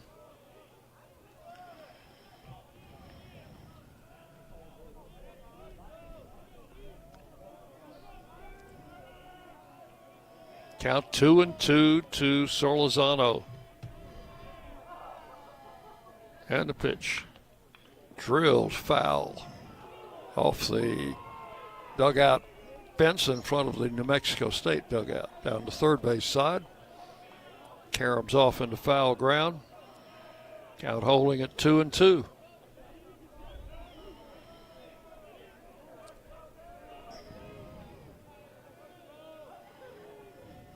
The 2-2 pitch, high, ball 3. He went to 3-2 on Lombardi in the last inning, walked him. 3-2 to Campbell, struck him out. 3-2 to Kaufman, Coach and walked him. Coach and now wants 3-2 Coach on wants to have Solozano. Coach wants to have a discussion there. We got another final down in Dallas. Dallas Baptist holds on and defeats Missouri State 5-4. I knew that was going to be a good close series. Missouri State hosted Oklahoma State Tuesday night after we left and beat them 16-4. Wow. Another 3-2 pitch, low and inside. No, called a strike. Strike 3. Our fans are happy about that. A delayed call by the plate umpire. Very delayed. That's out number 1. That's a big out. Pickens not afraid to come inside to that hitter and got that inside corner and got the call. 1 out. Toklas, the batter, has 2 singles and 3 trips plus a walk. Throw to first, runner back. That's a big strikeout. Solizano's probably their best hitter. I think Solizano was a little bit surprised by that call. Throw to first, runner back.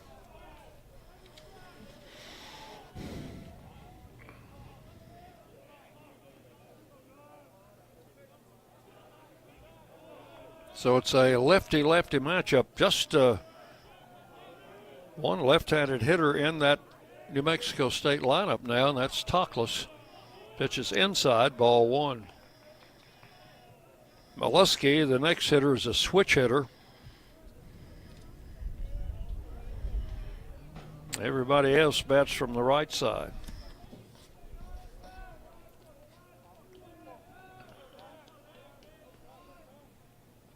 A swing and a miss. Boy, that was a big swing. 1 ball, 1 strike.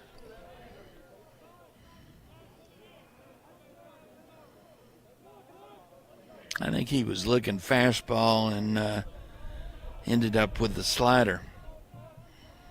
About a 10-mile-an-hour difference.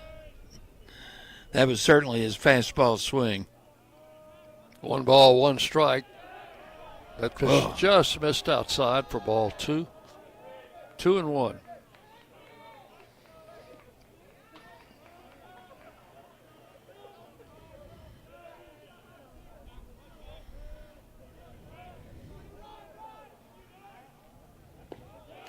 Ball 3 is down low, 3-1.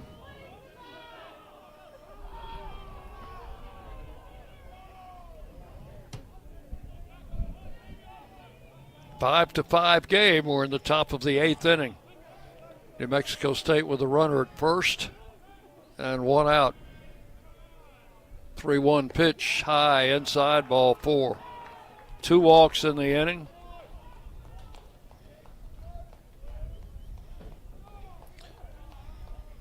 Raider pitchers have walked 9 men tonight. Oh, that drives Coach Myers crazy. And that's not typical of our pitchers. No, absolutely not. Have to give New Mexico State hitters credit for being patient at the plate. And here comes Coach Myers. He's not that patient. Who we're going to see? I think we're going to see the right-hander. The left-hander. Left-hander, that's right. Colin Kerrigan will be coming in, I think. We'll take a break, and while this pitching change takes place, we will let you listen to this. You're listening to Blue Raider Baseball from Van Wagner. Nothing is more expensive than a missed opportunity that could have changed your life. Maybe you're just graduating high school, or are working and need to earn a degree to advance your career. Or you aspire to be a leader, and a graduate degree can make that happen. Whether you're just starting out or retooling for the future, Middle Tennessee State University can help you get there. MTSU, the University of Opportunities. Will Fraley, attorney at law, has experience you can count on. Former Blue Raider baseball player and MTSU alum Will Fraley serves Murfreesboro and the surrounding communities. Put a strong and experienced legal fighter on your case. Give Will Fraley a call and he can handle all of your legal matters, including criminal and domestic or family law. Visit willfraleylaw.com or call 615-410-7290. The Blue Raiders are on News Radio WGNS.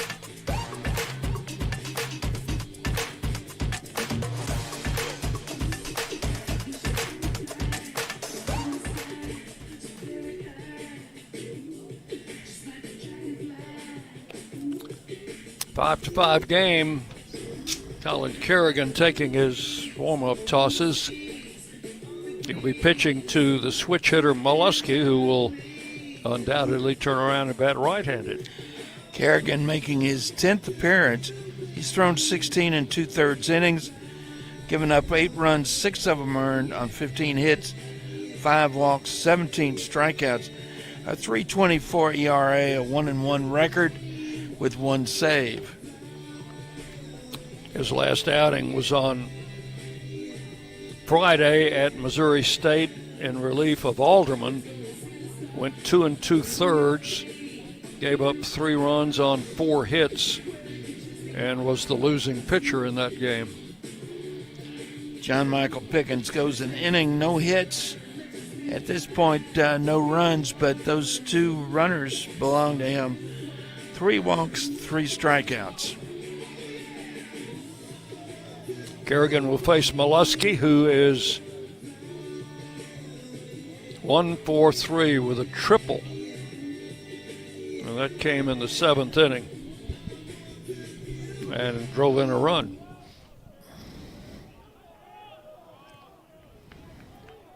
Runners at first and second. 1 out. Runners go. Throw to second. Safe. The double steal works. That's the second time tonight they've pulled a double steal. I thought he had a chance at the runner at third. Well, I was wondering why the throw went to second instead. So the infield has to pull in now with a strike 1 count on the batter. And now strike 2 as the pitch is called a strike. Molesky didn't think so. He backs out of the box. Runners at second and third.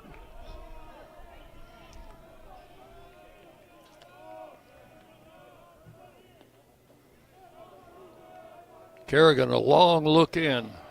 You better get this off. Steps off the rubber. Yeah, he was about to have a pitch clock violation. He was down to 1 before he stepped off.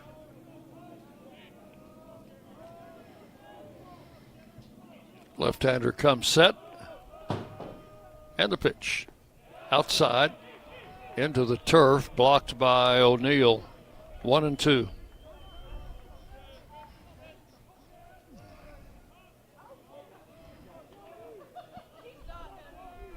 So Kaufman led off the inning with his 4th walk of the game. And after Sorlizano struck out, Toklas walked.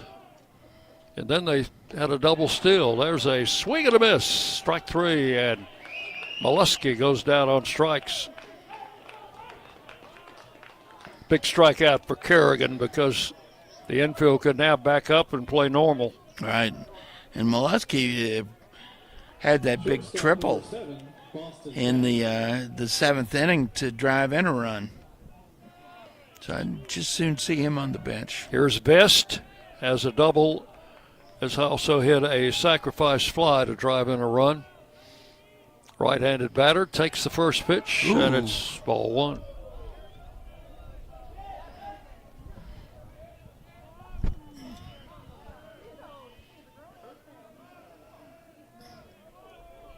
The left-hander Colin Kerrigan on in relief. The pitch outside, ball 2, 2-0.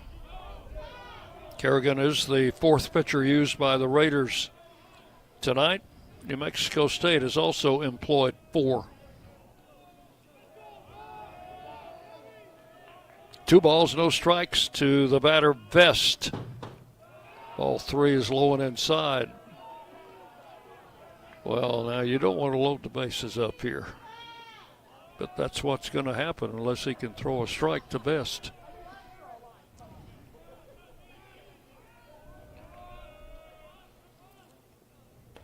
And there is strike 1. 3 balls, 1 strike. Vest taken all the way.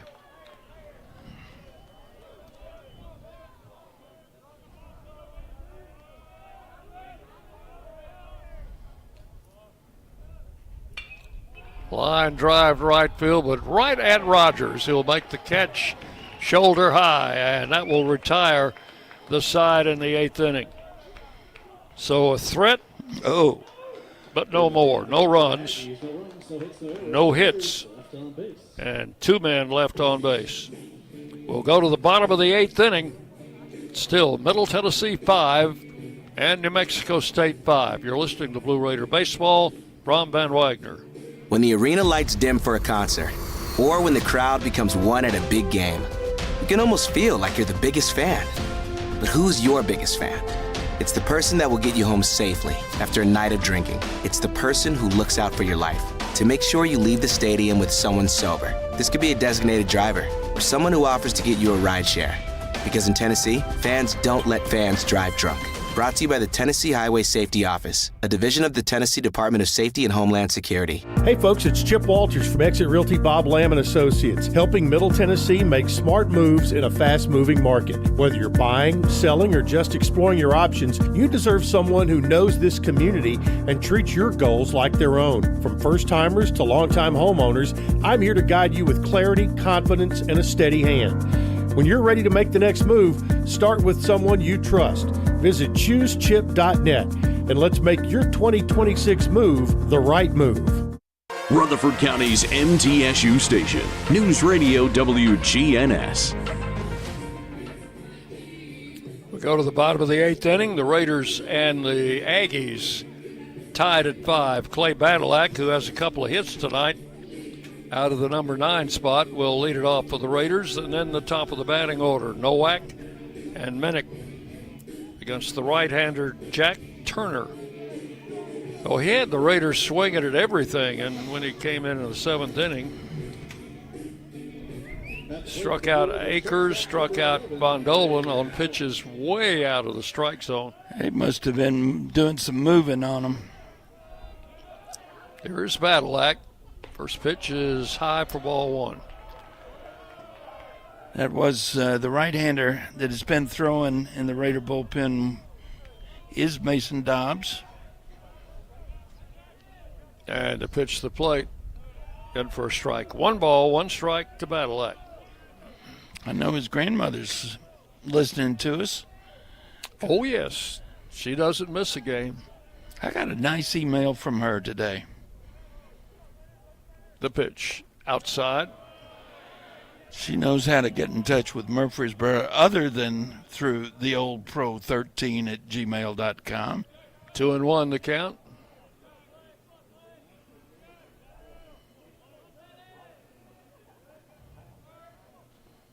Swing and a miss. The count goes to 2-2.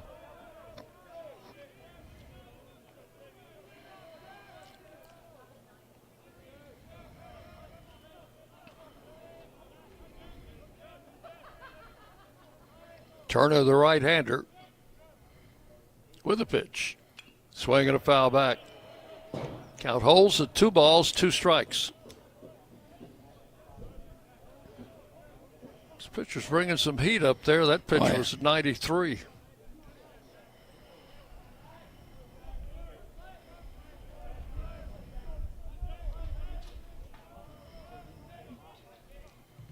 Low and inside, ball 3. So a full count.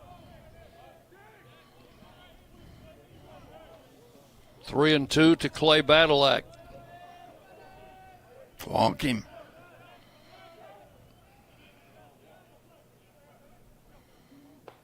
Low and inside, and he did walk him. That's good plate discipline by Badalak. So he represents the go-ahead run. And the batter is Owen Nowak, 0 for 4. Slide out twice, grounded out twice. Let's put up 3 or 4 in this inning, have a 1-2-3 ninth, and go home. Turner comes set. Pitch outside, ball 1. Nowak squared the bunt. Took it. 1 ball, no strikes. Third baseman in on the grass already. And the pitch. There's the bunt. Pitcher picks it up. He'll go to first. That's a successful sacrifice bunt. Badalak to second. 1 out here in the 8th inning, and the batters Minnick and Rogers. So the Raiders are going to leave it up to some big bats here to see if they get that runner in from second base. Tyler 0 for 2 with 2 walks and a run scored. Facing Turner. First pitch is a strike called. Again, 93 miles an hour. Good fastball.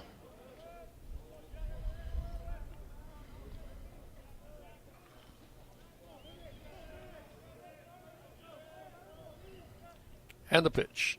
Swing and a miss, strike 2. 0-2 to Tyler Minnick. Badalak, the runner at second, represents the go-ahead run. Well, he tried to get him to bite on an outside pitch, and Minnick wasn't having anything to do with that. 1-2. Yeah, he just overthrew. That was so far outside, the catcher just had to lunge lucky to get it. Yeah. He was lucky to get a stop on that one. 1-2. And the pitch is swung on, ground ball to short. The runner will move to third, throw to first in time. That's the second out. Badalak is at third.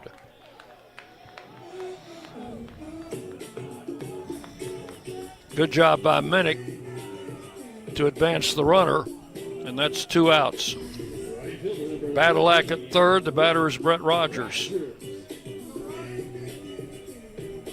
Rogers tonight has been hit by a pitch, has walked and grounded out twice.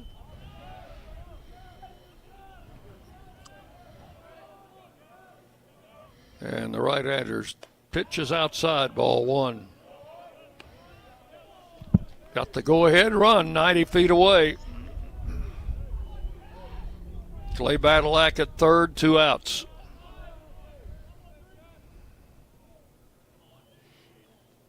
Catcher asked for time. They've decided to intentionally walk him. So they will put Rogers on. That's an intentional walk.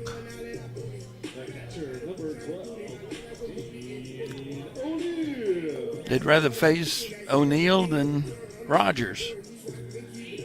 So Rogers goes to first. Badalak is at third. O'Neill is struck out, flied out, and grounded out, and is grounded into a fielder's choice. So he's looking for his first hit tonight. Yeah. And Coach Nichols just said, okay, son, you're going to look fastball, look for a pitch you can drive. First and third with 2 outs. Right-hander comes set. Outside, ball 1.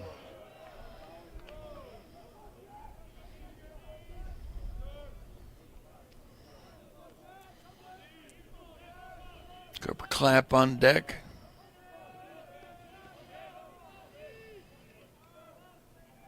Turner with a pitch. Way outside, ball 2. He almost threw that one away.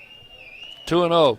If he had gotten that one away, we'd have probably scored that run and moved the runner at first into scoring position. 2 balls, no strikes to O'Neill. Turner's pitch, bouncing ball to third, foul ball, just outside the line. Fielded there by the third baseman Kaufman. Yeah, Kaufman is guarding the line. He can't be much more than when he sets up again here. Watch him. 2-1. He can't be much more than, 2-3 feet off the line? If that much. 2 balls and a strike to O'Neill. First and third, 2 outs. Ball 3. Clapp is on deck. Definitely playing no doubles at third base. If he can get one over the third baseman's head, though, the left fielder is not playing no doubles. Ball 4 will load the bases and bring up Cooper Clapp. Clapp tonight has walked twice, singled, and grounded out. Drove in a run in the third inning. Bases loaded, 2 outs. They're giving him an awful lot of right center field. Inside, ball 1. And an awful lot of room on the left side of the infield.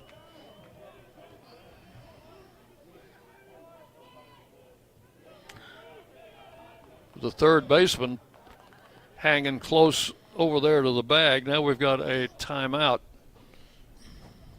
And the coach, Jake Angier, wants to talk a little strategy with his infielders. And that's what it is. That's a strategy visit because there's nobody in their bullpen. So the base is loaded, 2 outs. Count is 1 ball and no strikes to Cooper Clapp. That's a very brief meeting.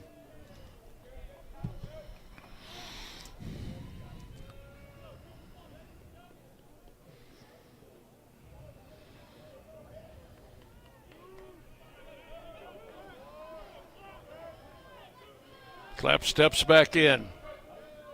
A double here would be outstanding. The pitch. Outside, ball 2. Walk would be outstanding. Anything to get a run in. 2 balls, no strikes. Wild pitch would work. Turner's pitch. Strike, caught the inside corner, 2-1.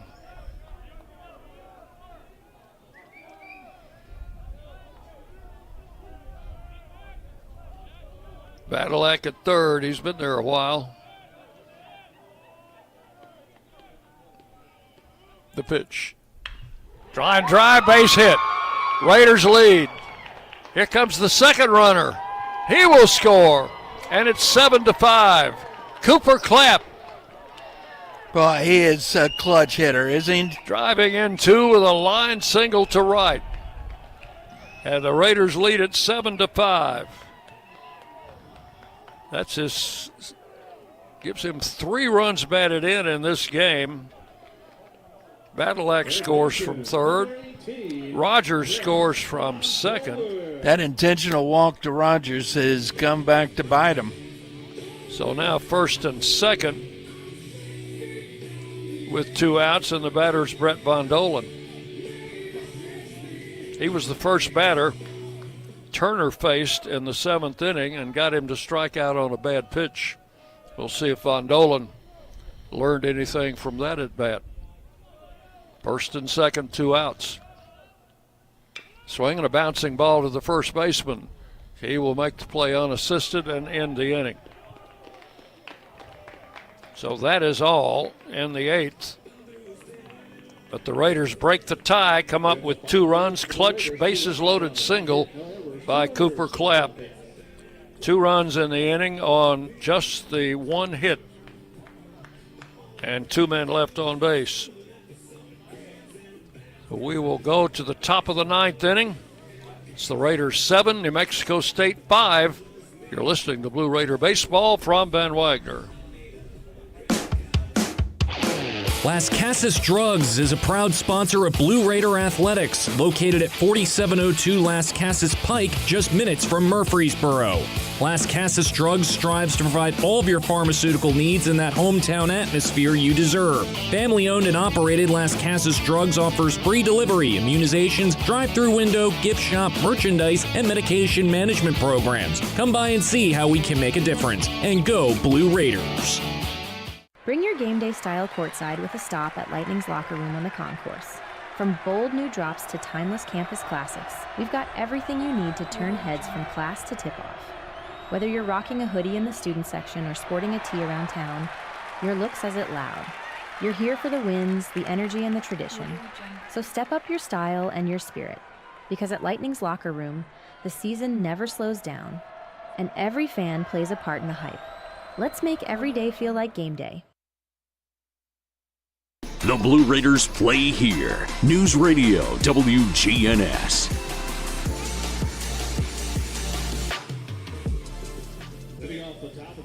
And we go to the top of the ninth inning. It'll be Colin Kerrigan to try and nail this one down for the Raiders. Ruley, Lombardi, and Campbell will be the three scheduled hitters for New Mexico State. It's 5, 6, 7 in their lineup. First pitch is... He tried to bunt. Bunted and missed. Well, everything has gone final now in Conference USA today except for this one.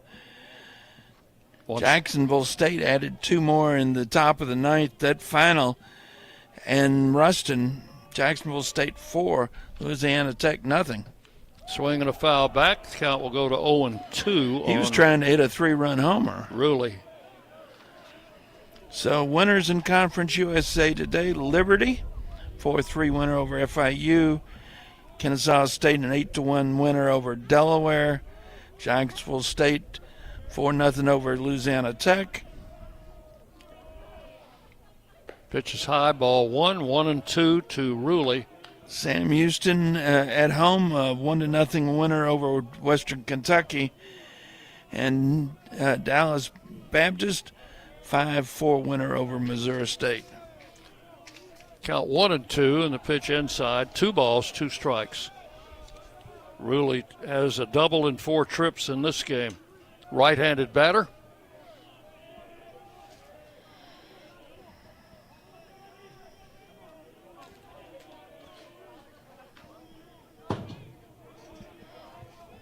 The 2-2 pitch, swung on and fouled.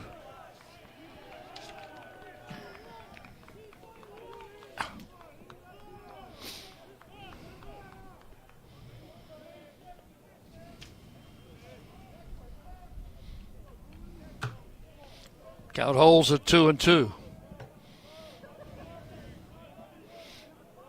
Kerrigan asked for a new baseball. He didn't even let the umpire have a chance at that one. He just threw it off. Each team with give me another one. Each team with 7. He didn't like that one either. Each team has 7 hits tonight. The Raiders have 7 runs. New Mexico State with 5. 2-2. Now he's got a baseball he's happy with. Struck him out swinging. To keep that ball in play. 1 out in the ninth. Second strikeout for Kerrigan since coming in. The batter is Lombardi. He's walked twice, been hit by a pitch, and grounded out. Kerrigan can get 2 more outs. He's going to be the winner here.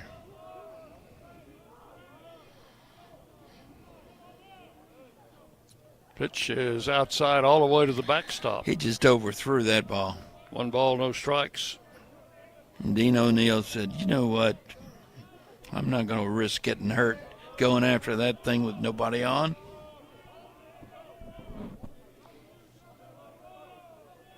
And the pitch to the plate swung on and fouled over by the Aggie dugout. 1 ball, 1 strike.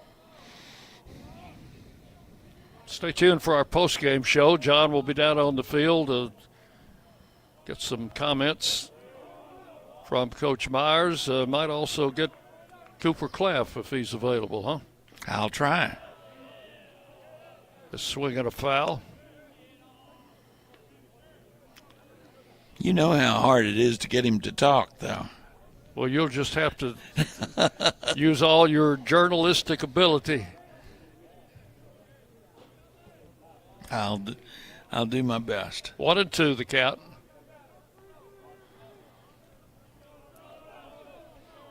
One out here in the ninth. The Raiders leading 7-5.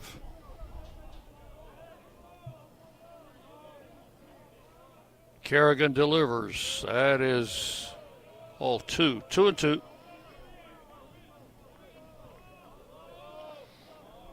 Same two teams to borrow at 3. We'll be on there at 2:45. The pitch. Strike 3 called. Wow. That was another delayed strike 3 call by the plate umpire.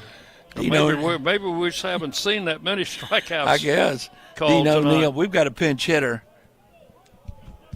It will not be Campbell. It will be number 1. Yep. Number 1 is Jonathan Clough. Redshirt junior, bats from the right side. Clough. Clough. Pitch in the dirt, ball 1. Well, I can see why they would send up Clough instead of Campbell. Campbell 0 for 4 with 3 strikeouts. And you're down to your last out here. 1 ball, no strikes. And the pitch. Missed outside, ball 2. Just barely missed outside. 2-0.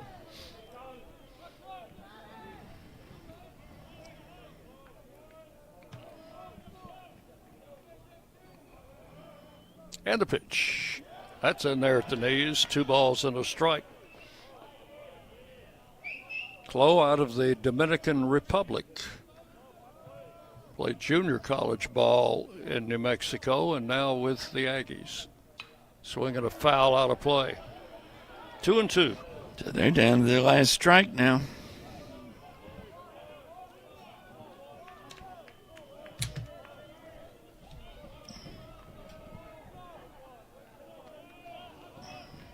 Kerrigan comes set. And the pitch. Oh! I was waiting for that delayed strike call, but it didn't come. That was a bid for strike 3, but it was called ball 3. 3-2.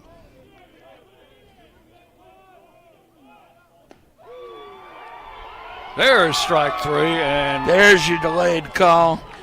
Kerrigan strikes out the side in the 9th, and the Raiders win it by a score of 7-5. Stay with us for our post-game show. John will be headed down to field level in just a very short time. Raiders improved now to 3-4 in the league. New Mexico State also now 3-4 in league play. We'll have the totals and highlights coming up, and also an all-field interview with Coach Jerry Myers and hopefully one of our Blue Raider players. Stay with us now. Final score, 7-5. Middle Tennessee wins it. You're on the Blue Raider Network from Van Wagner. Locally grown, Blue Raider proud. This is Jonathan Harmon with the J. Harmon Home Team. As an MTSU alumnus and lifelong Rutherford County resident, I bring the heart of a teacher, the grit of a Blue Raider, and over 15 years of real estate experience to every client. Honest to a fault, connected to the community, and driven to serve. I don't just help you buy or sell, I help you understand every step. The J. Harmon Home Team, where real estate meets real talk. At State Farm, when home and auto work as a team, you score and save money. I'm State Farm agent Andy Wama. Give me a call at 615-890-0850 and let's work together to win big by saving money on home and auto. With the service you get from State Farm, you might think our car insurance costs more. I'm State Farm agent Andy Wama. Give me a call at 615-890-0850 and let me show you with discounts up to 40%. You may find it even costs less. At Middle Tennessee Electric, we see the lines that link us all, illuminating our neighborhoods, empowering our businesses, and helping us to recharge. Because we believe in the power of good energy. Whether it comes from our grids, the sun, or a kind heart. And as your family and our region continue to grow, you can trust that we'll always be there for you. Middle Tennessee Electric, bringing good energy. The Blue Raiders are winners in the classroom, on the field, and the courts. Richard Lewis here. I want you to win in real estate also. Buying, selling, auction here in Tennessee, or along the Gulf Coast, a second home, or investing. Give me a call to help start that winning process. 615-319-9981. Oh, I'm never too busy for your referrals. Richard Lewis, Exit Realty, Bob Lamb & Associates. Las Casas Drugs is a proud sponsor of Blue Raider Athletics, located at 4702 Las Casas Pike, just minutes from Murfreesboro.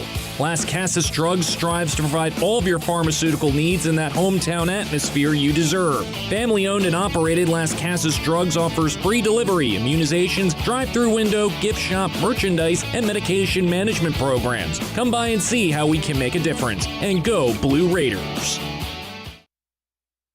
WGNS, the flagship station for Blue Raider sports.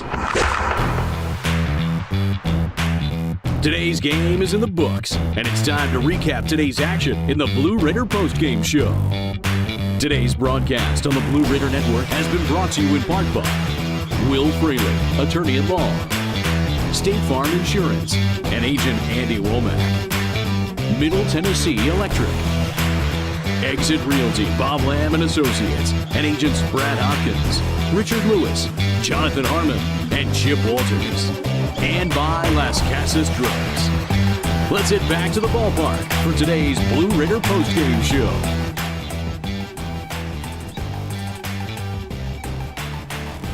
Raiders take the first game of this three-game series by a score of 7-5. The official box not available yet, but I'll give you what we've got from our book for Middle Tennessee. There we go. I think it just came through. For the Raiders, 7 runs on 7 hits. They committed no errors and left 10 men on base. And for New Mexico State, 5 runs on 7 hits. They committed 2 errors and they stranded 11. And this was a game that was tight from the beginning. We had a brisk wind blowing in from the center field fence, which kind of cut down the opportunity for home runs in this game, as the wind was just holding balls in the park and holding them up. But the Raiders got on the board first in the third inning. A leadoff walk to Tyler Minnick, a fielder's choice, and Minnick went to second, and then Brett Von Dolan singled to right. Before that, Cooper Clapp drove in a run on a ground ball, and the Raiders led 1-0. New Mexico State tied it in the fourth, 1-1. They went ahead 3-1 with 2 in the fifth. Raiders came back with 3 in the fifth and took the lead by a score of 4-3. And I think John has got Cooper Clapp, whose hit proved to be the game winner. So let's go down to field level. John? Okay, we're down on the field with Cooper Clapp. You love those late inning pressure situations, don't you? Yes, sir. I don't mind them. Well, when you're in a situation like that, the ball game is on the line. What's going through your mind in the box? Just staying calm, being ready to hit a strike. Your dad was here tonight. What's it mean to have your dad watching that?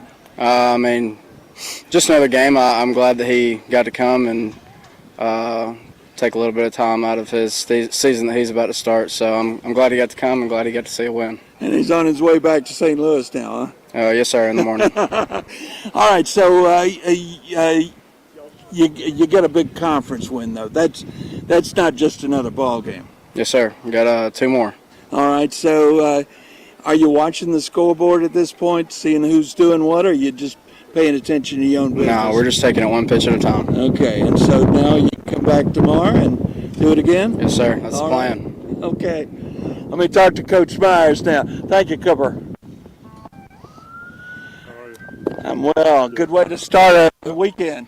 Yeah, you're just talking with Cooper Clapp right there, and he came up big when we needed him to, and kept the game kind of under control for the most part. We had some opportunities where we didn't cash in, and had some big at-bats right in front of Coop to put us in that scenario. A couple of borderline disciplined takes that allowed us to load the bases there and get another left-handed hitter up, which you saw how they walked Rogers there because they wanted to face the righty. Dean's at-bat where he didn't chase but just once during that at-bat and made the guy throw strikes, got Coop to the plate, and he came through big. We did a nice job all the way around offensively at times, but just couldn't get that big hit, and it's kind of the one we've been needing to get, and we finally got it today. A Friday night win, though, is always a good sign for the weekend. Yeah, I mean, Friday night's usually the emotional game. It's the one that, if you can kind of settle in and play the way, typically you haven't played on Wednesday, Thursday, and there's some, excitement, extra excitement going into Friday, and usually the key is to get, settled down and to keep the game at the speed that you want it to be at, and, being in a close game all the way through, it's tough, but, we had a good opportunity there and made the most of it here at home, so we got to keep it going. Okay, congratulations, Coach. Back up to you, Dick. All right, thank you, John. Thanks to Cooper Clapp, the star of our game today with a game-winning hit, and to Coach Jerry Myers for those comments. We'll take a break, come back to recap it for you on the Blue Raider Network from Van Wagner. Bring your game day style courtside with a stop at Lightning's locker room on the concourse. From bold new drops to timeless campus classics, we've got everything you need to turn heads from class to tip-off. Whether you're rocking a hoodie in the student section or sporting a tee around town, your look says it loud. You're here for the wins, the energy, and the tradition. So step up your style and your spirit, because at Lightning's locker room, the season never slows down, and every fan plays a part in the hype. Let's make every day feel like game day. Hey Blue Raider fans, this is Brad Hopkins with Exit Realty Bob Lamb & Associates. Winning in real estate is a lot like football. Good coaching and recruiting a great team are the keys. I put together a team of lenders, inspectors, and home professionals to help you succeed. Let me coach you through this process and make sure you come out a winner. Whether you're looking to buy, sell, or invest, I am here to help you win. Visit BradHopkinsHomes.com or call 615-556-9239 to find out more. Nothing is more expensive than a missed opportunity that could have changed your life. Maybe you're just graduating high school, or are working and need to earn a degree to advance your career. Or you aspire to be a leader, and a graduate degree can make that happen.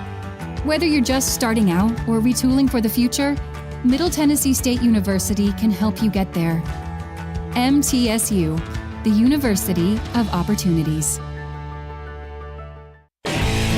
Will Fraley, attorney at law, has experience you can count on. Former Blue Raider baseball player and MTSU alum Will Fraley serves Murfreesboro and the surrounding communities. Put a strong and experienced legal fighter on your case. Give Will Fraley a call and he can handle all of your legal matters, including criminal and domestic or family law. Visit willfraleylaw.com or call 615-410-7290. WGNS, the flagship station for Blue Raider sports. Welcome back into our post-game show as the Raiders win tonight by a score of 7-5. We were taking you through the ball game when we broke for our post-game interviews. The Raiders were leading by a score of 4-3 after 6 innings, but New Mexico State came up in the 7th inning and scored a pair of runs. Landon Birch had to come out. John Michael Pickens came in and got the fire out, but not before New Mexico State took a 5-4 lead. The Raiders then in the bottom of the 7th inning tied the ball game up on a double by Nathan Brewer, which scored Cooper Clapp, who had drawn a 1-out walk, and that made it a 5-5 game. And then in the bottom of the 8th inning, after Colin Kerrigan came in to help the Raiders get out of a jam in the top of the inning, in the bottom of the 8th inning, The first batter, Clay Bandalack, drew a walk. He was sacrificed to second base by Nork, and then Tyler Minnick grounded out. That moved Bandalack to third with one out. Brett Rogers stepped in, took one pitch, and then he was intentionally put on base. That put runners at first and third with two outs. Dean O'Neill then drew a walk, and that loaded the bases for Cooper Clapp, and his two-out single to right field. It was a line drive and brought in 2 runs, which proved to be the winning margin tonight, 7-5, the final score. John's back up in the booth, and that was a pretty happy young man you talked to down there on the field, huh? You know what? Getting him to say much of anything is difficult, but yeah, he was happy, and just another game. No, that was not just another game. I didn't know his dad was here watching tonight. I did not either until as I was getting ready to talk to him, I said, your dad must be back in St. Louis listening. No, he's here. So, yeah. He's the first base coach for the Cardinals, and he'll be rejoining them tomorrow. But the Raiders win the first game of this 3-game series by a score of 7-5. Hitting heroes for the Raiders. Of course, you have to think of Cooper Clapp with the game-winning hit. Brett Von Dolen had 2 hits, drove in a run, and Clay Bandalack from his number 9 position had 2 hits and scored what amounted to the winning run there in the 9th inning. For New Mexico State, Tuckless was the only player with more than 1 hit. Pitching for the Raiders, Chandler Alderman goes 4 innings, gives up 4 hits, 3 runs, 2 earned, and 3 walks, 1 strikeout. Landon Birch goes 2 1/3, gives up 3 hits, 2 runs, both earned, 2 walks, 2 strikeouts. John Michael Pickens comes in, goes an inning, no runs, no hits. He walked 3, but he struck out 3. And then Colin Kerrigan, who is the winning pitcher, goes an inning and 2/3. No runs, no hits, no walks, 4 strikeouts. Gets his second win of the season. He is now 2-1. And the last pitcher for New Mexico State, Jack Turner, takes the loss. He is now 2-3. The time of the game, 2 hours and 30 minutes. The attendance, 890. I don't know where they were hiding. I think they were counting season tickets. What do you think? The Raiders win it by a score of 7-5. Middle Tennessee is now 14-12 overall, 3-4 in Conference USA. New Mexico State is now 11-14 overall, also 3-4 in Conference USA, and the same 2 teams will square off tomorrow at 3 o'clock. We'll be on the air with our pregame show at 2:45. Look for Drew Horn to draw the start tomorrow. You want to go down those finals for the last time, John? Sure. First final today was FIU was at Liberty. Liberty a 4-3 winner. Kennesaw State visiting at Delaware. Kennesaw State an 8-1 winner. Jacksonville State improves to 7-0 with a 4-0 win at Ruston against Louisiana Tech. Western Kentucky on the downside of a 1-0 loss at Sam Houston, and Dallas Baptist defends the home field with a 5-4 win over Missouri State. The Lady Raiders were down in Huntsville, Texas against Sam Houston and took it on the chin 2-0. Yeah, and our women's tennis team lost a match at Kennesaw today by a 4-3 count. Men's tennis playing William and Mary tonight, have not got a result on that one. So that's going to just about wrap it up for us here, high above Reese Smith Field, as the Raiders win 7-5 over New Mexico State. We'll